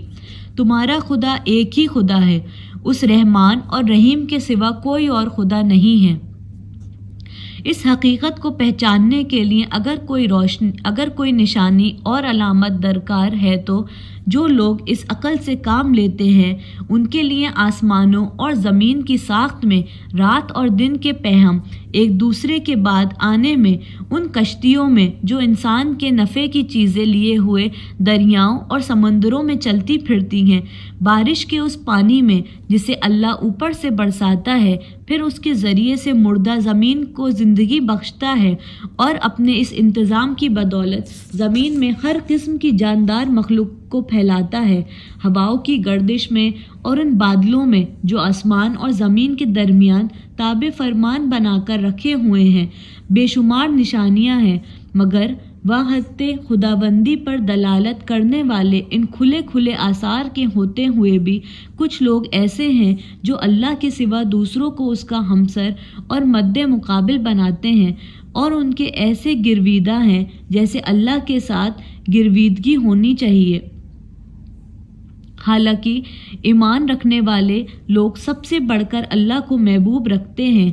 کاش جو کچھ عذاب کو سامنے دیکھ کر انہیں سوجنے والا ہے وہ آج ہی ان ظالموں کو سوج جائے کہ ساری طاقتیں اور سارے اختیارات اللہ ہی کے قبضے میں ہیں، اور یہ کہ اللہ سزا دینے میں بہت سخت ہے۔ جب وہ سزا دے گا اس وقت کیفیت یہ ہوگی کہ وہی پیشوا اور رہنما جس کی دنیا میں پیروی کی گئی تھی اپنے پیرووں سے بے تعلقی ظاہر کریں گے، مگر سزا پا کر رہیں گے، اور ان کے سارے اسباب و وسائل کا سلسلہ کٹ جائے گا، اور وہ لوگ جو دنیا میں ان کی پیروی کرتے ہیں کہیں گے کہ کاش ہم کو پھر ایک موقع دیا جاتا تو جس طرح آج یہ ہم سے بیزار ظاہر کر رہے ہیں ہم ان سے بیزار ہو کر دکھا دیتے۔ یوں اللہ ان لوگوں کے وہ اعمال جو یہ دنیا میں کر رہے ہیں ان کے سامنے اس طرح لے آئے گا کہ یہ حسرتوں اور پشیمانیوں کے ساتھ ہاتھ ملتے رہ جائیں گے، مگر آگ سے نکلنے کی کوئی راہ نہ پائیں گے۔ لوگوں، زمین میں جو حال اور پاک چیزیں ہیں انہیں کھاؤ اور شیطان کے بتائے ہوئے راستے پر نہ چلو، وہ تمہارا کھلا دشمن ہے، تمہیں بدی اور فحش کا حکم دیتا ہے اور یہ سکھاتا ہے کہ تم اللہ کے نام پر وہ باتیں کہو جن کے متعلق تمہیں علم نہیں ہے کہ وہ اللہ نے فرمائی ہیں۔ ان سے جب کہا جاتا ہے کہ اللہ نے جو احکام نازل کیے ہیں ان کی پیروی کرو تو جواب دیتے ہیں کہ ہم تو اسی طریقے کی پیروی کریں گے جس پر ہم نے اپنے باپ دادا کو پایا ہے۔ اچھا، اگر ان کے باپ دادا نے عقل سے کچھ کام نہ لیا ہو اور راہ راست نہ پائی ہو تو کیا پھر یہ بھی انہی کی پیروی کیے چلے جائیں گے؟ یہ لوگ جنہوں نے خدا کے بتائے ہوئے طریقے پر چلنے سے انکار کر دیا ہے ان کی حالت بالکل ایسی ہے جیسے چرواہا جانوروں کو پکارتا ہے اور وہ ہاک پکار کی صدا کے سوا کچھ نہیں سنتے۔ یہ بہرے ہیں، گونگے ہیں، اندھے ہیں، اس لیے کوئی بات ان کی سمجھ میں نہیں آتی۔ اے لوگو جو ایمان لائے ہو، اگر تم حقیقت میں اللہ ہی کی بندگی کرنے والے ہو تو جو پاک چیزیں ہم نے تمہیں بخشی ہیں انہیں بے تکلف کھاؤ اور اللہ کا شکر ادا کرو۔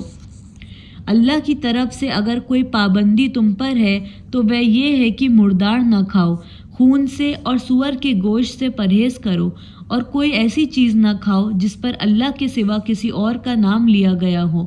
ہاں، جو شخص مجبوری کی حالت میں ہو اور وہ ان میں سے کوئی چیز کھا لے جائے بغیر اس کے کہ وہ قانون شکنی کا ارادہ رکھتا ہو یا ضرورت کی حد سے تجاوز کرے تو اس پر کچھ گناہ نہیں۔ اللہ بخشنے والا اور رحم فرمانے والا ہے۔ حق ہے کہ جو لوگ ان احکام کو چھپاتے ہیں جو اللہ نے اپنی کتاب میں نازل کیے ہیں اور تھوڑے سے دنیاوی فائدوں پر انہیں بھیٹ چڑھاتے ہیں وہ دراصل اپنے پیٹ آگ سے بھر رہے ہیں۔ قیامت کے روز اللہ ہرگز ان سے بات نہ کرے گا، نہ انہیں پاکیزہ ٹھہرائے گا، اور ان کے لیے دردناک سزا ہے۔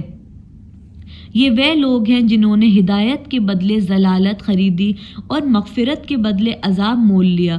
کیسا عجیب ہے ان کا حوصلہ کہ جہنم کا عذاب برداشت کرنے کے لیے تیار ہے۔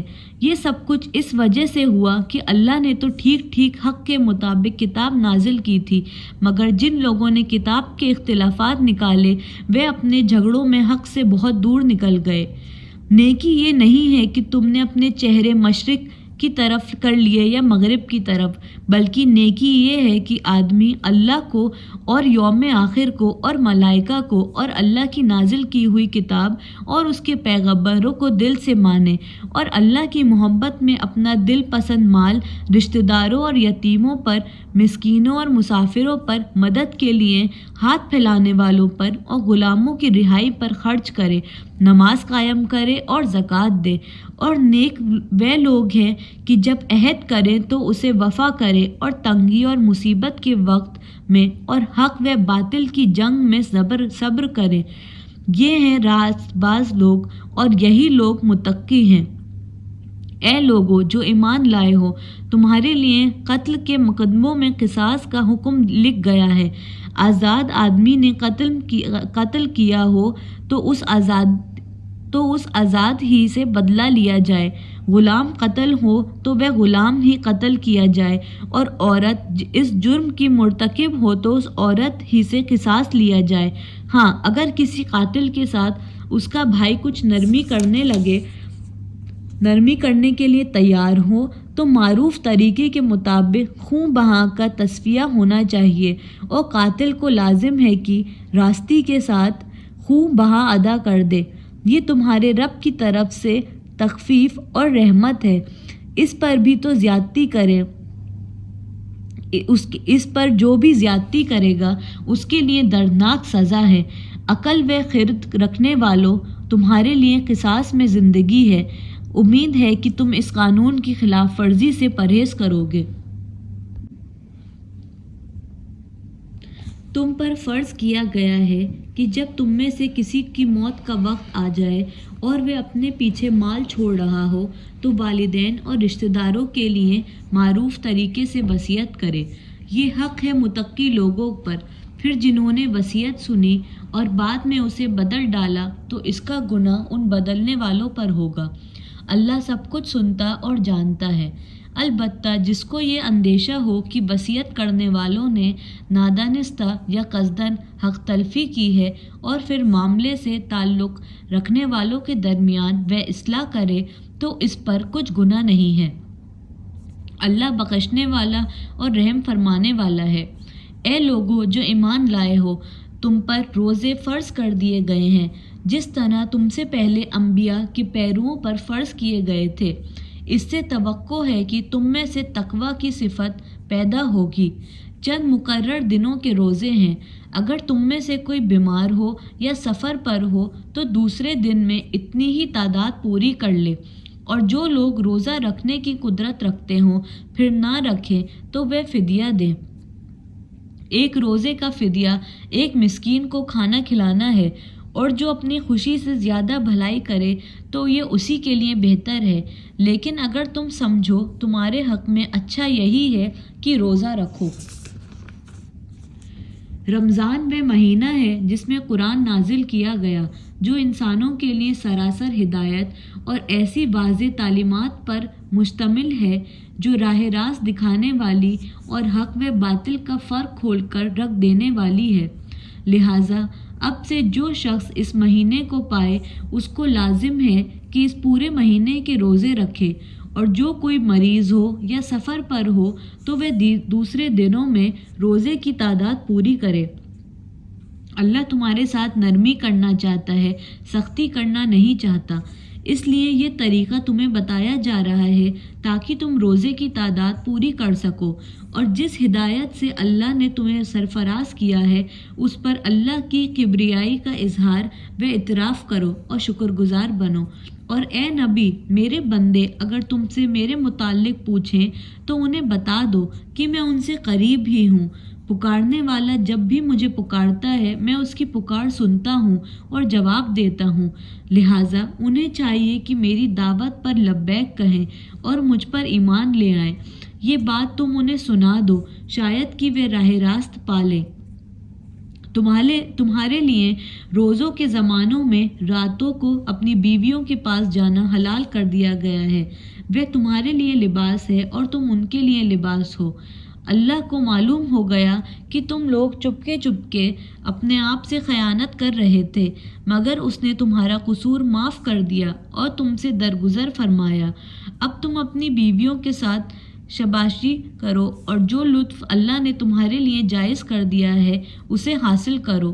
نیز راتوں کو کھاؤ پیو یہاں تک کہ تم کو سیاہی شب کی دھاری سے سپیدیں صبح کی دھاری نمایاں نظر آ جائے، تب یہ سب کام چھوڑ کر رات تک اپنا روزہ پورا کرو، اور جب تم مسجدوں میں متقف ہو تو بیویوں سے مباشرت نہ کرو۔ یہ اللہ کی باندھی ہوئی حدیں ہیں، ان کے قریب نہ پھٹکنا۔ اس طرح اللہ اپنے احکام لوگوں کے لیے بشارت بیان کرتا ہے، توقع ہے کہ وہ غلط رویے سے بچیں گے۔ اور تم لوگ نہ تو آپس میں ایک دوسرے کے مال نہ روا طریقے سے کھاؤ اور نہ حاکموں کے آگے ان کو اس غرض کے لیے پیش کرو کہ تمہیں دوسروں کے مال کا کوئی حصہ قصداً ظالمانہ طریقے سے کھانے کا موقع مل جائے۔ اے نبی، لوگ تم سے چاند کی گھٹتی بڑھتی صورتوں کے متعلق پوچھتے ہیں، کہو یہ لوگوں کے لیے تاریخوں کی تعین کی ہے اور حج کی علامتیں ہیں۔ نیز ان سے کہو یہ کوئی نیکی کا کام نہیں ہے کہ تم اپنے گھروں میں پیچھے کی طرف سے داخل ہوتے ہو۔ نیکی تو اصل میں یہ ہے کہ آدمی اللہ کی ناراضی سے بچے، لہٰذا تم اپنے گھروں میں دروازے ہی سے آیا کرو، البتہ اللہ سے ڈرتے رہو شاید کہ تمہیں فلاح نصیب ہو جائے۔ اور تم اللہ کی راہ میں ان لوگوں سے لڑو جو تم سے لڑتے ہیں، مگر زیادتی نہ کرو کہ اللہ زیادتی کرنے والوں کو پسند نہیں کرتا۔ ان سے لڑو جہاں بھی تمہارا ان سے مقابلہ پیش آئے اور انہیں نکالو جہاں سے انہوں نے تمہیں نکالا ہے، اس لیے کہ قتل اگرچہ برا ہے مگر فتنہ اس سے بھی زیادہ برا ہے۔ اور مسجد حرام کے قریب جب تک وہ تم سے نہ لڑیں تم بھی نہ لڑو، مگر جب وہ وہاں لڑنے سے نہ چوکیں تو تم بھی بے تکلف انہیں مارو کہ ایسے کافروں کی یہی سزا ہے۔ پھر اگر وہ باز آ جائیں تو جان لو کہ اللہ معاف کرنے والا اور رحم فرمانے والا ہے۔ تم ان سے لڑتے رہو یہاں تک کہ فتنہ باقی نہ رہے اور دین اللہ کے لیے ہو جائے۔ پھر اگر وہ باز آ جائیں تو سمجھ لو کہ ظالموں کے سوا اور کسی پر درسترزی رویہ نہیں۔ ماہ حرام کا بدلہ ماہ حرام ہی ہے اور تمام حرمتوں کا لحاظ برابری کے ساتھ ہوگا، لہٰذا جو تم پر دسترازی کرے تم بھی اسی طرح اس پر دسترازی کرو، البتہ اللہ سے ڈرتے رہو اور یہ جان رکھو کہ اللہ انہی لوگوں کے ساتھ ہے جو اس کی حدود کو توڑنے سے پرہیز کرتے ہیں۔ اللہ کی راہ میں خرچ کرو اور اپنے ہاتھوں اپنے آپ کو ہلاکت میں نہ ڈالو۔ احسان کا طریقہ اختیار کرو کہ اللہ محسنوں کو پسند کرتا ہے۔ اللہ کی خوشنودی کے لیے جب حج اور عمرے کی نیت کرو تو اسے پورا کرو۔ اگر کہیں گر جاؤ تو جو قربانی میسر آئے اللہ کی جناب میں پیش کرو اور اپنے سر نہ مونڈو جب تک کہ قربانی اپنی جگہ نہ پہنچ جائے، مگر جو شخص مریض ہو یا جس کے سر میں کوئی تکلیف ہو اور اس بنا پر اپنا سر منڈوا لے تو اسے چاہیے کہ فدیے کے طور پر روزہ رکھے یا صدقہ دے یا قربانی کرے۔ پھر اگر تمہیں امن نصیب ہو جائے اور تم حج سے پہلے مکہ پہنچ جاؤ تو اسے چاہیے کہ فدیہ کے طور پر روزے رکھے یا صدقہ دے یا قربانی کرے۔ پھر اگر تمہیں امن نصیب ہو جائے اور تم حج سے پہلے مکہ پہنچ جاؤ تو جو شخص تم میں سے حج کا زمانہ آنے تک عمرے کا فائدہ اٹھائے وہ حسب مقدور قربانی دے، اور اگر قربانی میسر نہ ہو تو 3 روزے حج کے زمانے میں اور ساتھ گھر پہنچ کر اس طرح پورے 10 روزے رکھ لے کہ یہ رعایت ان لوگوں کے لیے ہے جن کے گھر مسجد حرام کے قریب نہ ہوں۔ اللہ کے ان احکام کی خلاف ورزی سے بچو اور خوب جان لو کہ اللہ سخت سزا دینے والا ہے۔ حج کے مہینے سب کو معلوم ہے۔ جو شخص ان مقرر مہینوں میں حج کی نیت کرے اسے خبردار رہنا چاہیے کہ حج کے دوران میں اس سے کوئی شہوانی فعل، کوئی بدعملی، کوئی لڑائی جھگڑے کی بات سرزد نہ ہو، اور جو نیک کام تم کرو گے وہ اللہ کے علم میں ہوگا۔ سفر حج کے لیے زاد راہ ساتھ لے جاؤ اور سب سے بہتر زاد راہ پرہیزگاری ہے۔ پس اے ہوش مندو، میری نافرمانی سے پرہیز کرو، اور اگر حج کے ساتھ ساتھ تم اپنے رب کا فضل بھی تلاش کرتے جاؤ تو اس میں کوئی مضائقہ نہیں۔ پھر جب عرفات سے چلو تو مشعر حرام مزدلفہ کے پاس ٹھہر کر اللہ کو یاد کرو اور اس طرح یاد کرو جس کی ہدایت اس نے تمہیں کی ہے، ورنہ اس سے پہلے تو تم لوگ بھٹکے ہوئے تھے۔ پھر جہاں سے اور سب لوگ پلٹتے ہیں وہیں سے تم بھی پلٹو اور اللہ سے معافی چاہو، یقیناً وہ معاف کرنے والا اور رحم فرمانے والا ہے۔ پھر جب اپنے حج کے ارکان ادا کر چکو تو جس طرح پہلے اپنے آبا و اجداد کا ذکر کرتے تھے اس طرح سب اللہ کا ذکر کرو، بلکہ اس سے بھی بڑھ کر۔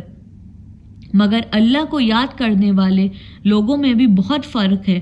ان میں سے کوئی تو ایسا ہے جو کہتا ہے کہ ہمارے رب ہمیں دنیا ہی میں سب کچھ دے دے، ایسے شخص کے لیے آخرت میں کوئی حصہ نہیں ہے، اور کوئی کہتا ہے کہ اے ہمارے رب ہمیں دنیا میں بھی بھلائی دے اور آخرت میں بھی بھلائی، اور آگ کے عذاب سے ہمیں بچا۔ ایسے لوگ اپنی کمائی کے مطابق دونوں جگہ حصہ پائیں گے، اور اللہ کو حساب چکاتے کچھ دیر نہیں لگتی۔ یہ گنتی کے چند روزے ہیں جو تمہیں اللہ کی یاد میں بسر کرنے چاہیے۔ پھر جو کوئی جلدی کر کے 2 ہی دن میں واپس ہو گیا تو کوئی حرج نہیں، اور جو کچھ زیادہ ٹھہر کر پلٹا تو بھی کوئی حرج نہیں، برشتے کہ یہ دن اس نے تقوی کے ساتھ بسر کیے ہوں۔ اللہ کی نافرمانی سے بچو اور خوب جان رکھو کہ ایک روز اس کے حضور تمہاری پیشی ہونے والی ہے۔ انسانوں میں کوئی تو ایسا ہے جس کی باتیں دنیا کی زندگی میں تمہیں بہت ہی بھلی معلوم ہوتی ہیں، اور اپنی نیک نیتی پر وہ بار بار خدا کو گواہ ٹھہراتا ہے، مگر حقیقت میں وہ بدترین دشمن حق ہوتا ہے۔ جب اسے اقتدار حاصل ہو جاتا ہے تو زمین میں اس کی ساری دوڑ دھوپ اس لیے ہوتی ہے کہ فساد پھیلائے، کھیتیوں کو غارت کرے اور نسل انسانی کو تباہ کرے۔ حالانکہ اللہ جسے وہ گواہ بنا رہا تھا فساد کو ہرگز پسند نہیں کرتا، اور جب اس سے کہا جاتا ہے کہ اللہ سے ڈر تو اپنے وقار کا خیال اس کو گناہ پر جما دیتا ہے۔ ایسے شخص کے لیے تو بس جہنم ہی کافی ہے، اور وہ بہت برا ٹھکانہ ہے۔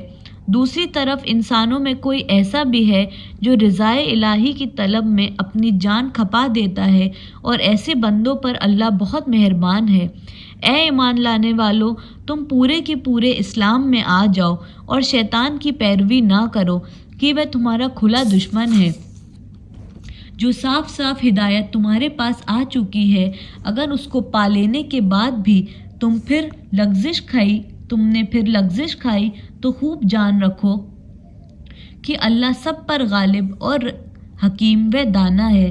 ان ساری نصیحتوں اور ہدایتوں کے بعد بھی لوگ سیدھے نہ ہوں تو کیا اب وہ اس کے منتظر ہیں کہ اللہ بادلوں پر چتر لگا کر فرشتوں کے پرے ساتھ لیے خود سامنے موجود ہو اور فیصلہ ہی کر ڈال جائے؟ آخرکار سارے معاملات پیش تو اللہ ہی کے حضور ہونے والے ہیں۔ بنی اسرائیل سے پوچھو کیسی کھلی کھلی نشانیاں ہم نے انہیں دکھائی ہیں، اور پھر یہ بھی انہی سے پوچھ لو کہ اللہ کی نعمت پانے کے بعد جو قوم اس کی شقاوت سے بدلتی ہے اللہ اسے کیسی سخت سزا دیتا ہے۔ جن لوگوں نے کفر کی راہ اختیار کی ان کے لیے دنیا کی زندگی بڑی محبوب و دل پسند بنا دی گئی ہے۔ ایسے لوگ ایمان کی راہ اختیار کرنے والوں کا مذاق اڑاتے ہیں، مگر قیامت کے روز پرہیزگار لوگ ہی ان کے مقابلے میں عالی مقام ہوں گے۔ رہا دنیا کا رزق تو اللہ کو اختیار ہے، جسے چاہے بے حساب دے۔ ابتدا میں سب لوگ ایک ہی طریقے پر تھے، پھر یہ حالت باقی نہ رہی اور اختلافات رونما ہوئے۔ تب اللہ نے نبی بھیجے اور راستروی پر بشارت دینے والے اور کجروی کے نتائج سے ڈرانے والے تھے، اور ان کے ساتھ کتابیں برحق نازل کی تاکہ حق کے بارے میں لوگوں کے درمیان جو اختلافات رونما ہوئے گئے تھے ان کا فیصلہ کریں۔ اور ان اختلافات کے رونما ہونے کی وجہ یہ نہ تھی کہ ابتدا میں لوگوں کو حق بتایا نہیں گیا تھا، نہیں، اختلاف ان لوگوں نے کیا جنہیں حق کا علم دیا جا چکا تھا۔ انہوں نے روشن ہدایت پا لینے کے بعد محض اس لیے حق کو چھوڑ کر مختلف طریقے نکالے کہ وہ آپس میں زیادتی کرنا چاہتے تھے۔ بس جو لوگ انبیاء پر ایمان لے آئے انہیں اللہ نے اپنے اذن سے اس حق کا راستہ دکھا دیا جن میں لوگوں نے اختلاف کیا گیا تھا۔ اللہ جسے چاہتا ہے راہ راست دکھا دیتا ہے۔ پھر کیا تم لوگوں نے یہ سمجھ رکھا ہے کہ یوں ہی جنت کا داخلہ تمہیں مل جائے گا؟ حالانکہ ابھی تم پر وہ سب کچھ نہیں گزرا ہے جو تم سے پہلے ایمان لانے والوں پر گزر چکا ہے۔ ان پر سختیاں گزری، مصیبتیں آئیں، ہلا مارے گئے، حتیٰ کہ وقت کا رسول اور اس کے ساتھی اہل ایمان چیخ اٹھے کہ اللہ کی مدد کب آئے گی۔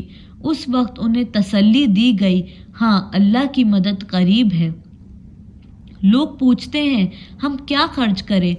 جواب دو کہ جو مال بھی تم خرچ کرو اپنے والدین پر، رشتہ داروں پر، یتیموں اور مسکینوں اور مسافروں پر خرچ کرو، اور جو بھلائی بھی تم کرو گے اللہ اس سے باخبر ہوگا۔ تمہیں جنگ کا حکم دیا گیا ہے اور وہ تمہیں ناگوار ہے۔ ہو سکتا ہے کہ ایک چیز تمہیں ناگوار ہو اور وہی تمہارے لیے بہتر ہو، اور ہو سکتا ہے کہ ایک چیز تمہیں پسند ہو اور وہی تمہارے لیے بری ہو۔ اللہ جانتا ہے اور تم نہیں جانتے۔ لوگ پوچھتے ہیں ماہ حرام میں لڑنا کیسا ہے؟ کہو اس میں لڑنا بہت برا ہے، مگر راہ خدا سے لوگوں کو روکنا اور اللہ سے کفر کرنا اور مسجد حرام کا راستہ خدا پرستوں پر بند کرنا اور حرم کے رہنے والوں کو وہاں سے نکالنا اللہ کے نزدیک اس سے بھی زیادہ برا ہے اور فتنہ خورنجی سے شدید تر ہے۔ وہ تو تم سے لڑے ہی جائیں گے، حتیٰ کہ اگر ان کا بس چلے تو تمہارے دین سے تم کو پھیر لے جائیں، اور یہ خوب سمجھ لو کہ تم میں سے جو کوئی اپنے دین سے پھرے گا اور کفر کی حالت میں جان دے گا، اس کے اعمال دنیا اور آخرت دونوں میں ضائع ہو جائیں گے۔ ایسے لوگ جہنمی ہیں اور ہمیشہ جہنم ہی میں رہیں گے، بخلاف اس کے جو لوگ ایمان لے آئے ہیں اور جنہوں نے خدا کی راہ میں اپنا گھر بار چھوڑا اور جہاد کیا، وہ رحمت الہی کے جائز امیدوار ہیں، اور اللہ ان کی لغزشوں کو معاف کرنے والا اور اپنی رحمت سے انہیں نوازنے والا ہے۔ پوچھتے ہیں شراب اور جوئے کا کیا حکم ہے؟ کہو ان دونوں چیزوں میں بڑی خرابی ہے، اگرچہ ان میں لوگوں کے لیے کچھ بھی منافع بھی ہیں، ان کے لیے کچھ منافع بھی ہیں، مگر ان کا گناہ ان کے فائدے میں بہت زیادہ ہے۔ پوچھتے ہیں ہم راہ خدا میں کیا خرچ کریں؟ کہو جو کچھ تمہاری ضرورت سے زیادہ ہو۔ اس طرح اللہ تمہارے لیے صاف صاف احکام بیان کرتا ہے، شاید کہ تم دنیا اور آخرت دونوں کی فکر کرو۔ پوچھتے ہیں یتیموں کے ساتھ کیا معاملہ کیا جائے؟ کہو جس طرح طرز عمل میں ان کے لیے بھلائی ہو وہی اختیار کرنا بہتر ہے۔ اگر تم اپنا اور ان کا خرچ اور رہنا سہنا مشترک رکھو تو اس میں کوئی مذائقہ نہیں، آخر وہ تمہارے بھائی بند ہی تو ہیں۔ برائی کرنے والے اور بھلائی کرنے والے دونوں کا حال اللہ پر روشن ہے۔ اللہ چاہتا تو اس معاملے میں تم پر سختی کرتا، مگر وہ صاحب اختیار ہونے کے ساتھ صاحب حکمت بھی ہے۔ تم مشرک عورتوں سے ہرگز نکاح نہ کرنا جب تک کہ وہ ایمان نہ لے آئیں۔ ایک مومن لونڈی مشرک شریف زادی سے بہتر ہے، اگرچہ وہ تمہیں بہت پسند ہو، اور اپنی عورت سے نکاح مشرک مردوں سے بھی نہ کرنا جب تک کہ وہ ایمان نہ لے آئیں۔ ایک مومن غلام مشرک خریف شریف سے بہتر ہے، اگرچہ وہ تمہیں بہت پسند ہو۔ یہ لوگ تمہیں آگ کی طرف بلاتے ہیں اور اللہ اپنے اذن سے تم کو جنت اور مغفرت کی طرف بلاتا ہے، اور وہ اپنے احکام واضح طور پر لوگوں کے سامنے بیان کرتا ہے۔ توقع ہے کہ وہ سبق لیں گے اور نصیحت قبول کریں گے۔ پوچھتے ہیں حیض کا کیا حکم ہے؟ کہو وہ ایک گندگی کی حالت ہے، اس میں عورتوں سے الگ رہو اور ان کے قریب نہ جاؤ جب تک کہ وہ پاک صاف نہ ہو جائیں، پھر جب وہ پاک صاف ہو جائیں تو ان کے پاس جاؤ، اس طرح جیسا کہ اللہ نے تم کو حکم دیا ہے۔ اللہ ان لوگوں کو پسند کرتا ہے جو بدی سے باز رہیں اور پاکیزگی اختیار کریں۔ تمہاری عورتیں تمہاری کھیتیاں ہیں، تمہیں اختیار ہے جس طرح چاہو اپنی کھیتی میں جاؤ، مگر اپنے مستقبل کی فکر کرو اور اللہ کی ناراضگی سے بچو۔ خوب جان لو کہ تمہیں ایک دن اس سے ملنا ہے، اور اے نبی جو تمہاری ہدایت کو مان لے انہیں فلاح و سعادت کی خوشخبری دے دو۔ اللہ کے نام کو ایک ایسی قسمیں کھانے کے لیے استعمال نہ کرو جن سے مقصود نیکیاں اور تقویٰ اور بندگان خدا کی بھلائی کے کاموں سے باز رہنا ہو۔ اللہ تمہاری ساری باتیں سن رہا ہے اور سب کچھ جانتا ہے۔ جو بے معنی قسمیں تم بلا ارادہ کھا لیا کرتے ہو ان پر اللہ کی گرفت نہیں کرتا، اللہ ان پر گرفت نہیں کرتا، مگر جو قسمیں تم سچے دل سے کھاتے ہو ان کی باز پرس وہ ضرور کرے گا۔ اللہ بہت درگزر کرنے والا اور بردبار ہے۔ جو لوگ اپنی عورتوں سے تعلق نہ رکھنے کی قسم کھا بیٹھتے ہیں ان کے لیے 4 مہینے کی مہلت ہے۔ اگر انہوں نے رجوع کر لیا تو اللہ معاف کرنے والا اور رحیم ہے، اور اگر انہوں نے طلاق ہی کی ٹھان لی تو جو جان رہے کہ اللہ سب کچھ سنتا اور جانتا ہے۔ جن عورتوں کو طلاق دی گئی ہو وہ 3 مرتبہ ایام ماہوری آنے تک اپنے آپ کو روکے رکھیں، اور ان کے لیے یہ جائز نہیں کہ اللہ نے ان کے رحم میں جو کچھ خلق فرمایا اسے چھپائیں۔ انہیں ہرگز ایسا نہ کرنا چاہیے اگر وہ اللہ اور روز آخر پر ایمان رکھتی ہیں۔ ان کے شوہر تعلقات درست کر لینے پر آمادی ہوں تو وہ اس عدت کے دوران میں انہیں پھر اپنی جوزیت میں واپس لے لینے کے حقدار ہیں۔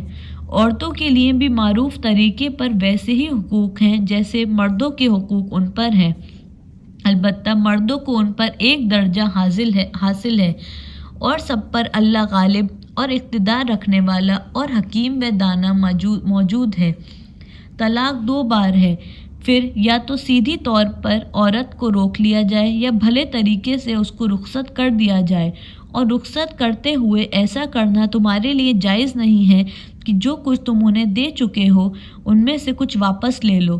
البتہ یہ صورت مستثنی ہے کہ جوزن کو اللہ کے حدود پر قائم نہ رہ سکنے کا اندیشہ ہو۔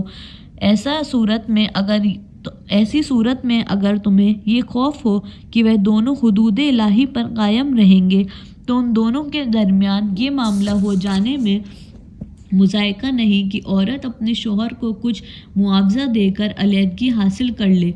یہ اللہ کی مقرر کردہ حدود ہے، ان میں تجاوز نہ کرو، اور جو لوگ حدود الہی سے تجاوز کریں وہی ظالم ہیں۔ پھر اگر 2 بار طلاق دینے کے بعد شوہر نے عورت کو تیسری بار طلاق دے دی تو وہ عورت پھر اس کے لیے حلال نہ ہوگی، الا یہ کہ اس کا نکاح کسی دوسرے شخص سے ہو اور وہ اسے طلاق دے دے۔ تب اگر پہلا شوہر اور یہ عورت دونوں کا خیال کرے کہ حدود الہی پر قائم رہیں گے تو ان کے لیے ایک دوسرے کی طرف رجوع کر لینے میں کوئی مذائقہ نہیں۔ یہ اللہ کی مقرر کردہ حدیں ہیں جنہیں وہ لوگوں کی ہدایت کے لیے واضح کر رہا ہے جو اس کی حدوں کو توڑنے کا انجام جانتے ہیں۔ اور جب تم عورتوں کو طلاق دے دو اور ان کی عدت پوری ہونے کو آ جائے تو یا بھلے طریقے سے انہیں روک لو یا بھلے طریقے سے رخصت کر دو۔ محض ستانے کی خاطر انہیں نہ روکے رکھنا کہ یہ زیادتی ہوگی، اور جو ایسا کرے گا وہ در حقیقت اپنے ہی پر ظلم کرے گا۔ اللہ کی آیت کا کھیل نہ بناؤ، بھول نہ جاؤ کہ اللہ نے کس نعمت عظمیٰ سے تمہیں سرفراز کیا ہے۔ وہ تمہیں نصیحت کرتا ہے کہ جو کتاب اور حکمت اس نے تم پر نازل کی ہے اس کا احترام ملحوظ رکھو، اللہ سے ڈرو اور خوب جان لو کہ اللہ کو ہر بات کی خبر ہے۔ جب تم اپنی عورتوں کو طلاق دے چکے اور وہ اپنی عدت پوری کر لیں تو پھر اس میں مانع نہ ہو کہ وہ اپنے زیر تجویز شوہر سے نکاح کر لیں، جبکہ وہ معروف طریقے سے باہم مناکحت پر راضی ہوں۔ تمہیں نصیحت کی جاتی ہے کہ ایسی ہرگز نہ کرنا اگر تم اللہ اور روز آخر پر ایمان لانے والے ہو۔ تمہارے لیے شائستہ اور پاکیزہ طریقہ یہی ہے کہ اس سے باز رہو، اللہ جانتا ہے اور تم نہیں جانتے۔ جو باپ چاہتے ہوں کہ ان کی اولاد پوری مدت رضاعت تک دودھ پیے تو مائیں اپنے بچوں کو کامل 2 سال دودھ پلائیں۔ اس صورت میں بچے کے باپ کو معروف طریقے سے انہیں کھانا کپڑا دینا ہوگا، مگر کسی پر اس کی وسعت سے بڑھ کر بار نہ ڈالنا چاہیے۔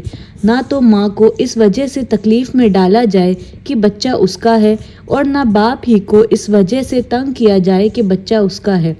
دودھ پلانے والے کا یہ حق جیسا کہ بچے کے باپ پر ہے، ویسا ہی اس کے وارث پر بھی ہے۔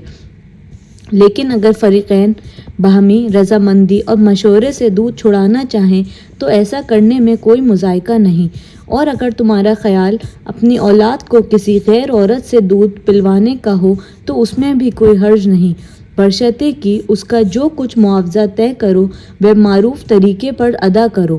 اللہ سے ڈرو اور جان رکھو کہ جو کچھ تم کرتے ہو سب اللہ کی نظر میں ہے۔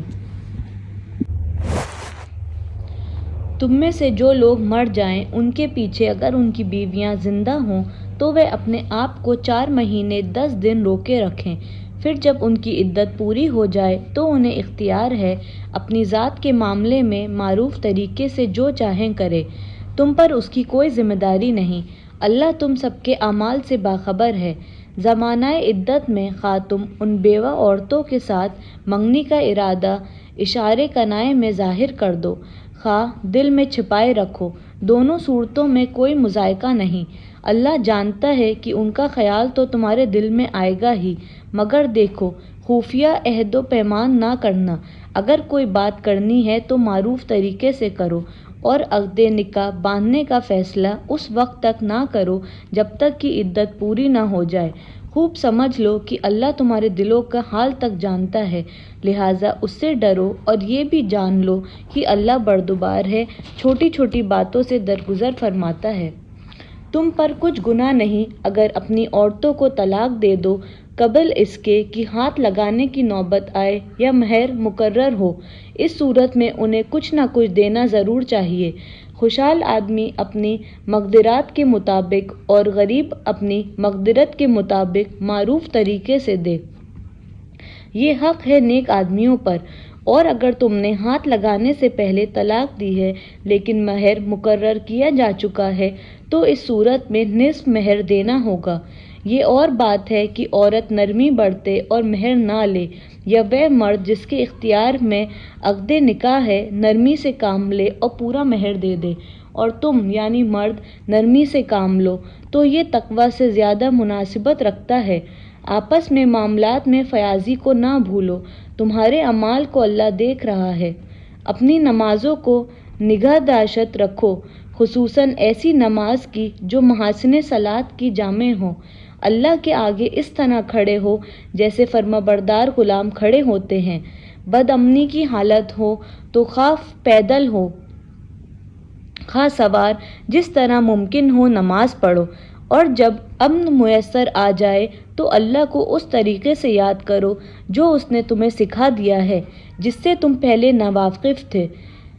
تم میں سے جو لوگ وفات پائیں اور پیچھے بیویاں چھوڑ رہے ہوں انہیں چاہیے کہ اپنی بیویوں کے حق میں یہ وصیت کر جائیں کہ 1 سال تک ان کو نان و نفقہ دیا جائے اور وہ گھر سے نہ نکالی جائیں، پھر اگر وہ خود نکل جائیں تو اپنی ذات کے معاملے میں معروف طریقے سے وہ کچھ بھی کریں، اس کی کوئی ذمہ داری تم پر نہیں ہے، اللہ سب پر غالب، اقتدار رکھنے والا اور حکیم و دانا ہے۔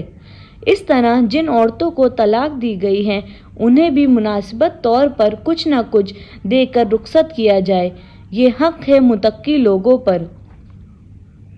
اس طرح اللہ اپنے احکام تمہیں صاف صاف بتاتا ہے، امید ہے کہ تم سمجھ بوجھ کر کام لوگے۔ تم نے ان لوگوں کے حال پر بھی کچھ غور کیا جو موت کے ڈر سے اپنے گھر بار چھوڑ کر نکلے تھے اور ہزاروں کی تعداد میں تھے، اللہ نے ان سے فرمایا مر جاؤ، پھر اس نے ان کو دوبارہ زندگی بخشی۔ حقیقت یہ ہے کہ اللہ انسان پر بڑا فضل فرمانے والا ہے، مگر اکثر لوگ شکر ادا نہیں کرتے۔ مسلمانوں، اللہ کی راہ میں جنگ کرو اور خوب جان رکھو کہ اللہ سننے والا اور جاننے والا ہے۔ تم میں کون ہے جو اللہ کو قرض حسنہ دے تاکہ اللہ اسے کئی گنا بڑھا چڑھا کر واپس کرے؟ گھٹانا بھی اللہ کے اختیار میں ہے اور بڑھانا بھی، اور اسی کی طرف تمہیں پلٹ کر جانا ہے۔ پھر تم نے اس معاملے پر بھی غور کیا جو موسیٰ کے بعد سرداران بنی اسرائیل کو پیش آیا تھا۔ انہوں نے اپنے نبی سے کہا، ہمارے لیے ایک بادشاہ مقرر کر دو تاکہ ہم اللہ کی راہ میں جنگ کریں۔ نبی نے پوچھا، کہیں ایسا تو نہ ہوگا کہ تم کو لڑائی کا حکم دیا جائے اور پھر تم نہ لڑو؟ وہ کہنے لگے، بھلا یہ کیسا ہو سکتا ہے کہ ہم راہ خدا میں نہ لڑیں، جبکہ ہمیں اپنے گھروں سے نکال دیا گیا ہے اور ہمارے بال بچے ہم سے جدا کر دیے گئے ہیں۔ مگر جب ان کو جنگ کا حکم دیا گیا تو ایک قلیل تعداد کے سوا وہ سب پیٹھ موڑ گئے، اور اللہ ان میں سے ایک ایک ظالم کو جانتا ہے۔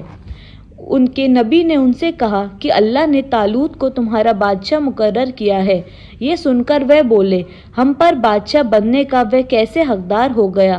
اس کے مقابلے میں بادشاہی کے ہم زیادہ مستحق ہیں، وہ تو بڑا مالدار آدمی نہیں ہے۔ نبی نے جواب دیا، اللہ نے تمہارے مقابلے میں اسی کو منتخب کیا ہے اور اس کو دماغی و جسمانی دونوں قسم کی اہلیتیں فراوانی کے ساتھ عطا فرمائی ہیں، اور اللہ کو اختیار ہے کہ اپنا ملک جسے چاہے دے۔ اللہ بڑا وسعت رکھتا ہے اور سب کچھ اس کے علم میں ہے۔ اس کے ساتھ ان کے نبی نے ان کو یہ بھی بتایا کہ خدا کی طرف سے اس کے بادشاہ مقرر ہونے کی علامت یہ ہے کہ اس نے عہد میں وہ صندوق تمہیں واپس مل جائے گا جس میں تمہارے رب کی طرف سے تمہارے لیے سکون قلب کا سامان ہے، جس میں آلو موسیٰ اور آل ہارون کے چھوڑے ہوئے تبرکات ہیں، اور جس کو اس وقت فرشتے سنبھالے ہوئے ہیں۔ اگر تم مومن ہو تو یہ تمہارے لیے بہت بڑی نشانی ہے۔ پھر جب طالوت لشکر لے کر چلا تو اس نے کہا، ایک دریا پر اللہ کی طرف سے تمہاری آزمائش ہونے والی ہے، جو اس کا پانی پیے گا وہ میرا ساتھی نہیں، میرا ساتھی صرف وہ ہے جو اس سے پیاس نہ بجھائے۔ ہاں، ایک آدھ چلو کوئی پی لے تو پی لے، مگر ایک گروہ قلیل کے سوا وہ سب اس دریے سے سیراب ہو گئے۔ پھر جب طالوت اور اس کے ساتھی مسلمان دریا پار کر کے آگے بڑھے تو انہوں نے طالوت سے کہہ دیا کہ آج ہم میں جالوت اور اس کے لشکروں کا مقابلہ کرنے کی طاقت نہیں ہے۔ لیکن جو لوگ یہ سمجھتے تھے کہ انہیں ایک دن اللہ سے ملنا ہے، انہوں نے کہا، بارہ ایسا ہوا کہ ایک قلیل گروہ اللہ کے اذن سے ایک بڑے گروہ پر غالب آ گیا ہے۔ اللہ صبر کرنے والوں کے ساتھ ہے۔ اور جب وہ جالوت اور اس کے لشکروں کے مقابلے پر نکلے تو انہوں نے دعا کی، اے ہمارے رب، ہم پر صبر کا فیضان کر، ہمارے قدم جما دے اور اس کافر گروہ پر ہمیں فتح نصیب کر۔ آخر کار اللہ کے اذن سے انہوں نے کافروں کو مار بھگایا اور داؤد نے جالوت کو قتل کر دیا، اور اللہ نے اسے سلطنت اور حکمت سے نوازا اور جن جن چیزوں کا چاہا اس کو علم دیا۔ اگر اس طرح اللہ انسانوں کے ایک گروہ کو دوسرے گروہ کے ذریعے سے ہٹاتا نہ رہتا تو زمین کا نظام بگڑ جاتا، لیکن دنیا کے لوگوں پر اللہ کا بڑا فضل ہے کہ وہ اس طرح دفع فساد کا انتظام کرتا رہتا ہے۔ یہ اللہ کی آیت ہے جو ہم تمہیں ٹھیک ٹھیک سنا رہے ہیں۔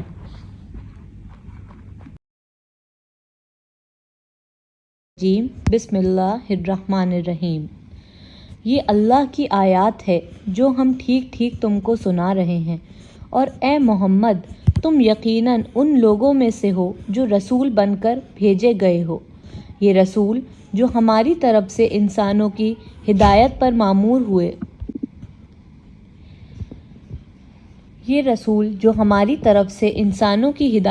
مامور ہوئے، ہم نے ان کو ایک دوسرے سے بڑھ چڑھ کر مرتبے عطا کیے۔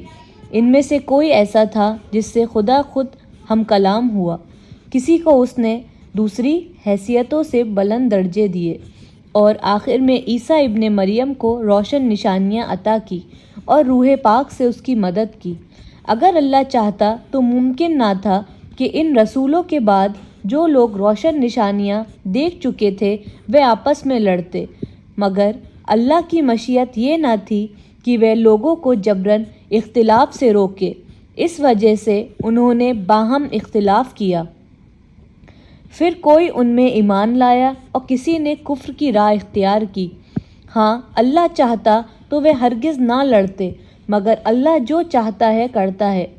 اے لوگو جو ایمان لائے ہو، جو کچھ مال و متاع ہم نے تم کو بخشا ہے اس میں سے خرچ کرو، قبل اس کے کہ وہ دن آئے جس میں نہ خرید فروخت ہوگی، نہ دوستی کام آئے گی اور نہ سفارش چلے گی۔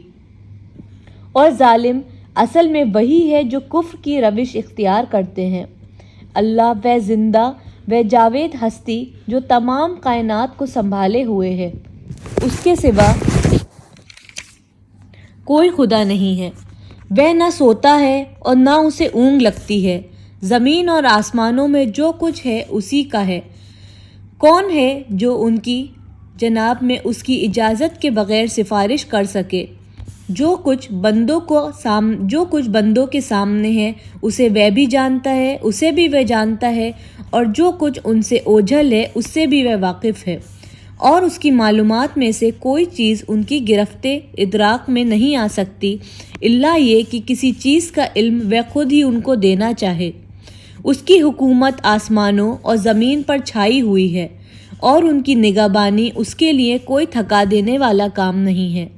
بس وہی ایک بزرگ و برتر ذات ہے۔ دین کے معاملے میں کوئی زور زبردستی نہیں ہے۔ صحیح بات غلط خیالات سے الگ چھانٹ کر رکھ دی گئی ہے۔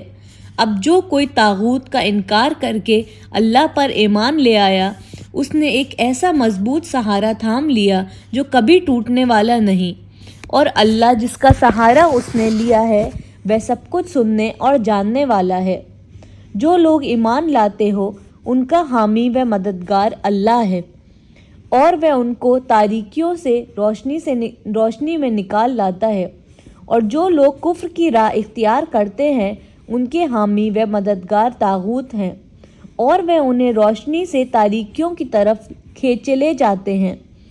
یہ آگ میں جانے والے لوگ ہیں جہاں یہ ہمیشہ رہیں گے۔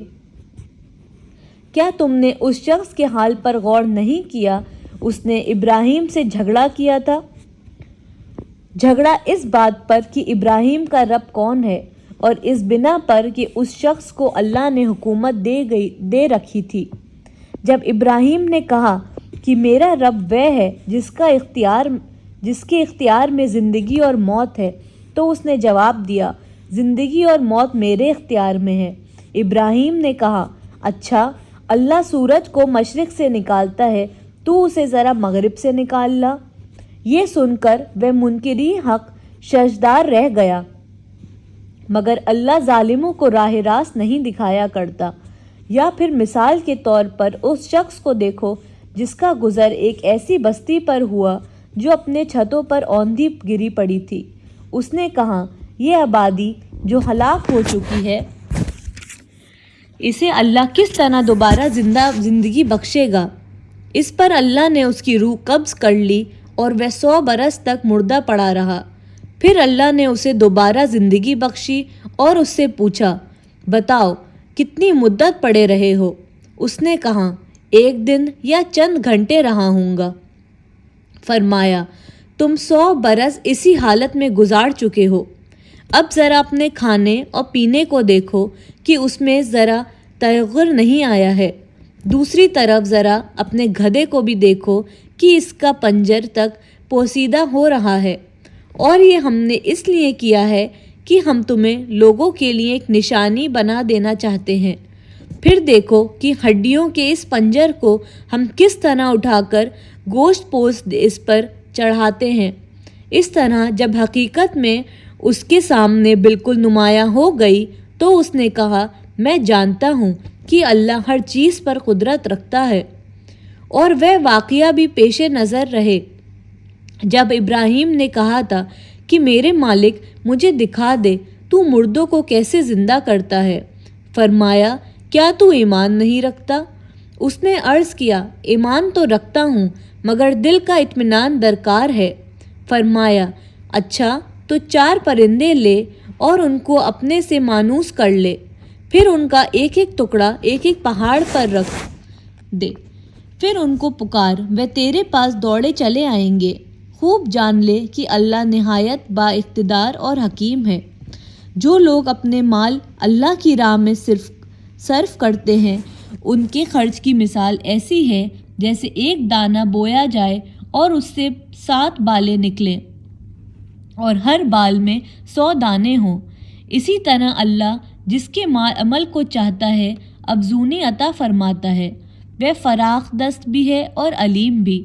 جو لوگ اپنے مال اللہ کی راہ میں خرچ کرتے ہیں اور خرچ کر کے پھر احسان نہیں جتاتے، نہ دکھ دیتے ہیں، ان کا اجر ان کے رب کے پاس ہے اور ان کے لیے کسی رنج اور خوف کا موقع نہیں۔ ایک میٹھا بول اور کسی ناگوار بات پر ذرا سی چشم پوشی اس خیرات سے بہتر ہے جس کے پیچھے دکھ ہو۔ اللہ بے نیاز اور بردبار اس کی صفت ہے۔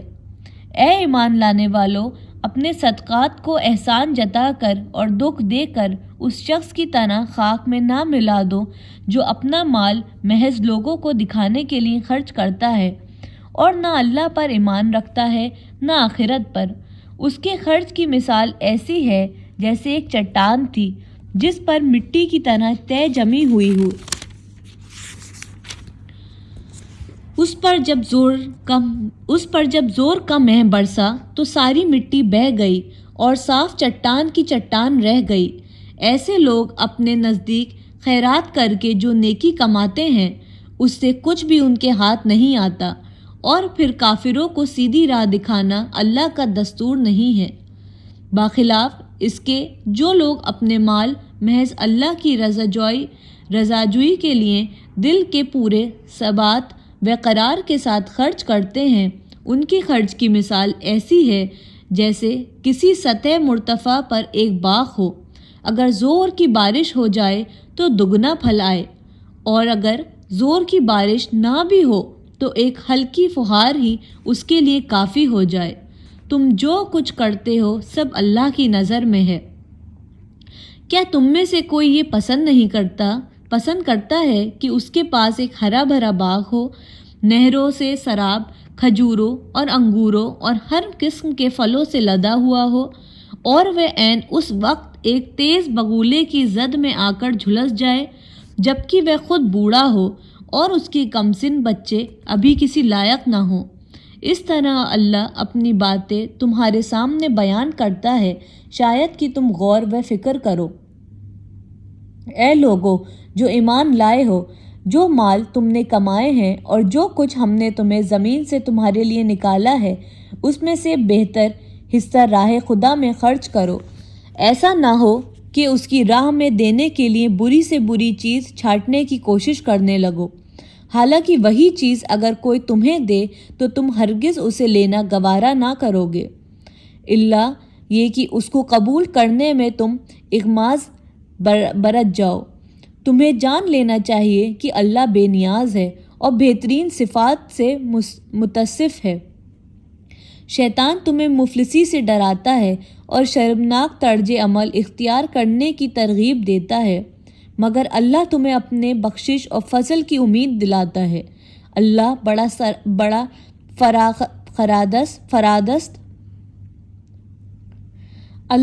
فراخ دست اور دانا ہے، جس کو چاہتا ہے حکمت عطا کرتا ہے، اور جس کو حکمت ملی اسے حقیقت میں بڑی دولت مل گئی۔ ان باتوں سے صرف وہی لوگ سبق لیتے ہیں جو دانشمند ہوں۔ تم نے جو کچھ بھی خرچ کیا ہو اور جو نذر بھی مانی ہو، اللہ کو اس کا علم ہے، اور ظالموں کا کوئی مددگار نہیں۔ اگر اپنے صدقات علانیہ دو تو یہ بھی اچھا ہے، لیکن اگر چھپا کر حاجت مندوں کو دو تو یہ تمہارے حق میں زیادہ بہتر ہے۔ تمہاری بہت سی برائیاں اس طرز عمل سے محو ہو جاتی ہیں، اور جو کچھ تم کرتے ہو اللہ کو بہرحال اس کی خبر ہے۔ اے نبی، لوگوں کو ہدایت بخش دینے کی ذمہ داری تم پر نہیں ہے، ہدایت تو اللہ ہی جسے چاہتا ہے بخشتا ہے۔ اور راہ خیر میں جو مال تم لوگ خرچ کرتے ہو وہ تمہارے اپنے لیے بھلا ہے۔ آخر تم اسی لیے تو خرچ کرتے ہو کہ اللہ کی رضا حاصل ہو، تو جو کچھ مال تم راہ خیر میں خرچ کرو گے اس کا پورا اجر تمہیں دیا جائے گا، اور تمہاری حق تلفی ہرگز نہ ہوگی۔ خاص طور پر مدد کے مستحق وہ تنگ دست لوگ ہیں جو اللہ کے کام میں ایسے گھر گئے ہیں کہ اپنی ذاتی قصبے معاش کے لیے زمین میں کوئی دوڑ دھوپ نہیں کر سکتے۔ ان کی خودداری دیکھ کر ناواقف آدمی گمان کرتا ہے کہ یہ خوشحال ہیں۔ تم ان کے چہرے سے ان کی اندرونی حالت پہچان سکتے ہو، مگر وہ ایسے لوگ نہیں ہیں کہ لوگوں کے پیچھے پڑ کر کچھ مانگے۔ ان کی اعانت میں جو کچھ مال تم خرچ کرو گے وہ اللہ سے پوشیدہ نہ رہے گا۔ جو لوگ اپنے مال شب و روز کھلے اور چھپے کرتے ہیں ان کا اجر ان کے رب کے پاس ہے، اور ان کے لیے کسی خوف اور رنج کا مقام نہیں۔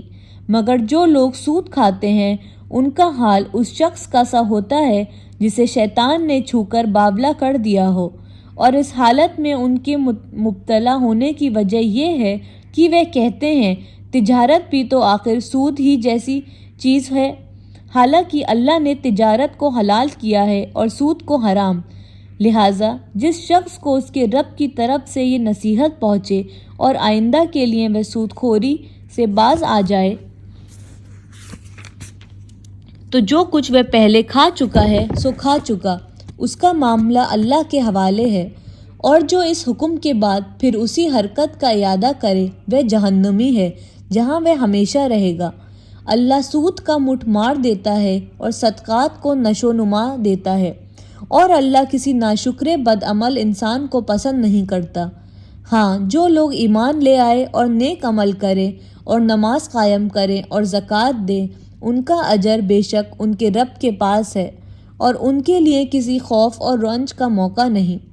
اے لوگو جو ایمان لائے ہو، خدا سے ڈرو، اور جو کچھ تمہارا سود لوگوں پر باقی رہ گیا ہے اسے چھوڑ دو، اگر واقعی تم ایمان لائے ہو۔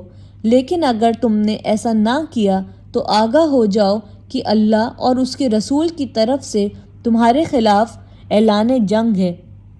اب بھی توبہ کر لو اور سود چھوڑ دو تو اپنا اصل سرمایہ لینے کے تم حقدار ہو۔ نہ تم ظلم کرو، نہ تم پر ظلم کیا جائے گا۔ تمہارا قرض دار تنگ دست ہو تو کھات کھلنے تک اسے مہلت دو، اور جو صدقہ کر دو تو یہ تمہارے لیے ہی زیادہ بہتر ہے اگر تم سمجھو۔ اس دن کی رسوائی و مصیبت سے بچو جبکہ تم اللہ کی طرف واپس ہوگے۔ وہاں ہر شخص کو اس کی کمائی ہوئی نیکی یا بدی کا پورا بدلہ مل جائے گا، اور کسی پر ظلم ہرگز نہ ہوگا۔ اے لوگو جو ایمان لائے ہو، جب کسی مقرر مدت کے لیے تم آپس میں قرض کا لین دین کرو تو اسے لکھ لیا کرو۔ فریقین کے درمیان انصاف کے ساتھ ایک شخص دستاویز تحریر کرے جسے اللہ نے لکھنے پڑھنے کی قابلیت بخشی ہو، اسے لکھنے سے انکار نہ کرنا چاہیے۔ وہ لکھے اور املا وہ شخص کرائے جس پر حق آتا ہے، یعنی قرض لینے والا، اور اسے اللہ اپنے رب سے ڈرنا چاہیے کہ جو معاملہ طے ہوا ہو اس میں کوئی کمی بیشی نہ کرے۔ لیکن اگر قرض لینے والا خود نادان یا ضعیف ہو یا املا نہ کرا سکتا ہو تو اس کا ولی انصاف کے ساتھ املا کرائے، پھر اپنے مردوں میں سے 2 آدمیوں کی اس پر گواہی کر لو۔ اگر 2 مرد نہ ہو تو 1 مرد اور 2 عورتیں ہوں، تاکہ ایک بھول جائے تو دوسری اسے یاد دلا دے۔ یہ گواہ ایسے لوگوں میں سے ہونے چاہیے جن کی گواہی تمہارے درمیان مقبول ہو۔ گواہوں کو جب گواہ بننے کے لیے کہا جائے تو انہیں انکار نہ کرنا چاہیے، معاملہ خواہ چھوٹا ہو یا بڑا۔ میعاد کی تعین کے ساتھ اس کی دستاویز لکھوا دینے میں تساہل نہ کرو۔ اللہ کے نزدیک یہ طریقہ تمہارے لیے زیادہ مبنی بر انصاف ہے، اور اس سے شہادت قائم ہونے میں زیادہ سہولت ہوتی ہے، اور تمہارے شکوک و شبہات میں مبتلا ہونے کا امکان کم رہ جاتا ہے۔ ہاں، جو تجارتی لین دین دست بدست تم لوگ آپس میں کرتے ہو اس کو نہ لکھا جائے تو کوئی حرج نہیں، مگر تجارتی معاملے طے کرتے وقت گواہ کر لیا کرو۔ کاتب اور گواہ کو ستایا نہ جائے، ایسا کرو گے تو گناہ کا ارتکاب کرو گے۔ اللہ کے غضب سے بچو، وہ تم کو صحیح طریقے عمل کی تعلیم دیتا ہے اور اسے ہر چیز کا علم ہے۔ اگر تم سفر کی حالت میں ہو اور دستاویز لکھنے کے لیے کوئی کاتب نہ ملے تو رہن بل قبض پر معاملہ کرو۔ اگر تم میں سے کوئی شخص دوسرے پر بھروسہ کر کے اس کے ساتھ کوئی معاملہ کرے تو جس پر بھروسہ کیا گیا ہے اسے چاہیے کہ وہ امانت ادا کرے اور اللہ اپنے رب سے ڈرو اور شہادت ہرگز نہ چھپاؤ۔ جو شہادت چھپاتا ہے اس کا دل گناہ میں آلودہ ہے اور اللہ تمہارے اعمال سے بے خبر نہیں ہے۔ آسمانوں اور زمینوں میں جو کچھ ہے سب اللہ کا ہے۔ تم اپنے دل کی باتیں خواہ ظاہر کرو خواہ چھپاؤ، اللہ بہرحال ان کا حساب تم سے لے لے گا۔ پھر اسے اختیار ہے جسے چاہے معاف کر دے اور جسے چاہے سزا دے، وہ ہر چیز پر قدرت رکھتا ہے۔ رسول اس ہدایت پر ایمان لایا ہے جو اس کی رب کی طرف سے نازل ہوئی ہے، اور جو لوگ اس رسول کے ماننے والے ہیں انہوں نے بھی اس ہدایت کو دل سے تسلیم کر لیا ہے۔ یہ سب اللہ اور اس کے فرشتوں اور اس کی کتابوں اور اس کے رسولوں کو مانتے ہیں، اور ان کا قول یہ ہے کہ ہم اللہ کے رسولوں کو ایک دوسرے سے الگ نہیں کرتے۔ ہم نے حکم سنا اور اطاعت قبول کی۔ مالک، ہم تجھ سے خطا بخشی کے طالب ہیں اور ہمیں تیری ہی طرف پلٹنا ہے۔ اللہ کسی متنفس پر اس کی مقدرت سے بڑھ کر ذمہ داری کا بوجھ نہیں ڈالتا۔ ہر شخص نے جو نیکی کمائی ہے اس کا پھل اسی کے لیے ہے، اور جو بدی سمیٹی ہے اس کا وبال اسی پر ہے۔ ایمان لانے والو، تم یوں دعا کیا کرو: اے ہمارے رب، ہم سے بھول چوک میں جو قصور ہو جائے ان پر گرفت نہ کر۔ مالک، ہم پر وہ بوجھ نہ ڈال جو تو نے ہم سے پہلے لوگوں پر ڈالے تھے۔ پروردگار، جس بار کو اٹھانے کی طاقت ہم میں نہیں ہے وہ ہم پر نہ رکھ۔ ہمارے ساتھ نرمی کر، ہم سے درگزر فرما، ہم پر رحم کر، تو ہمارا مولا ہے۔ کافروں کے مقابلے میں ہماری مدد کر۔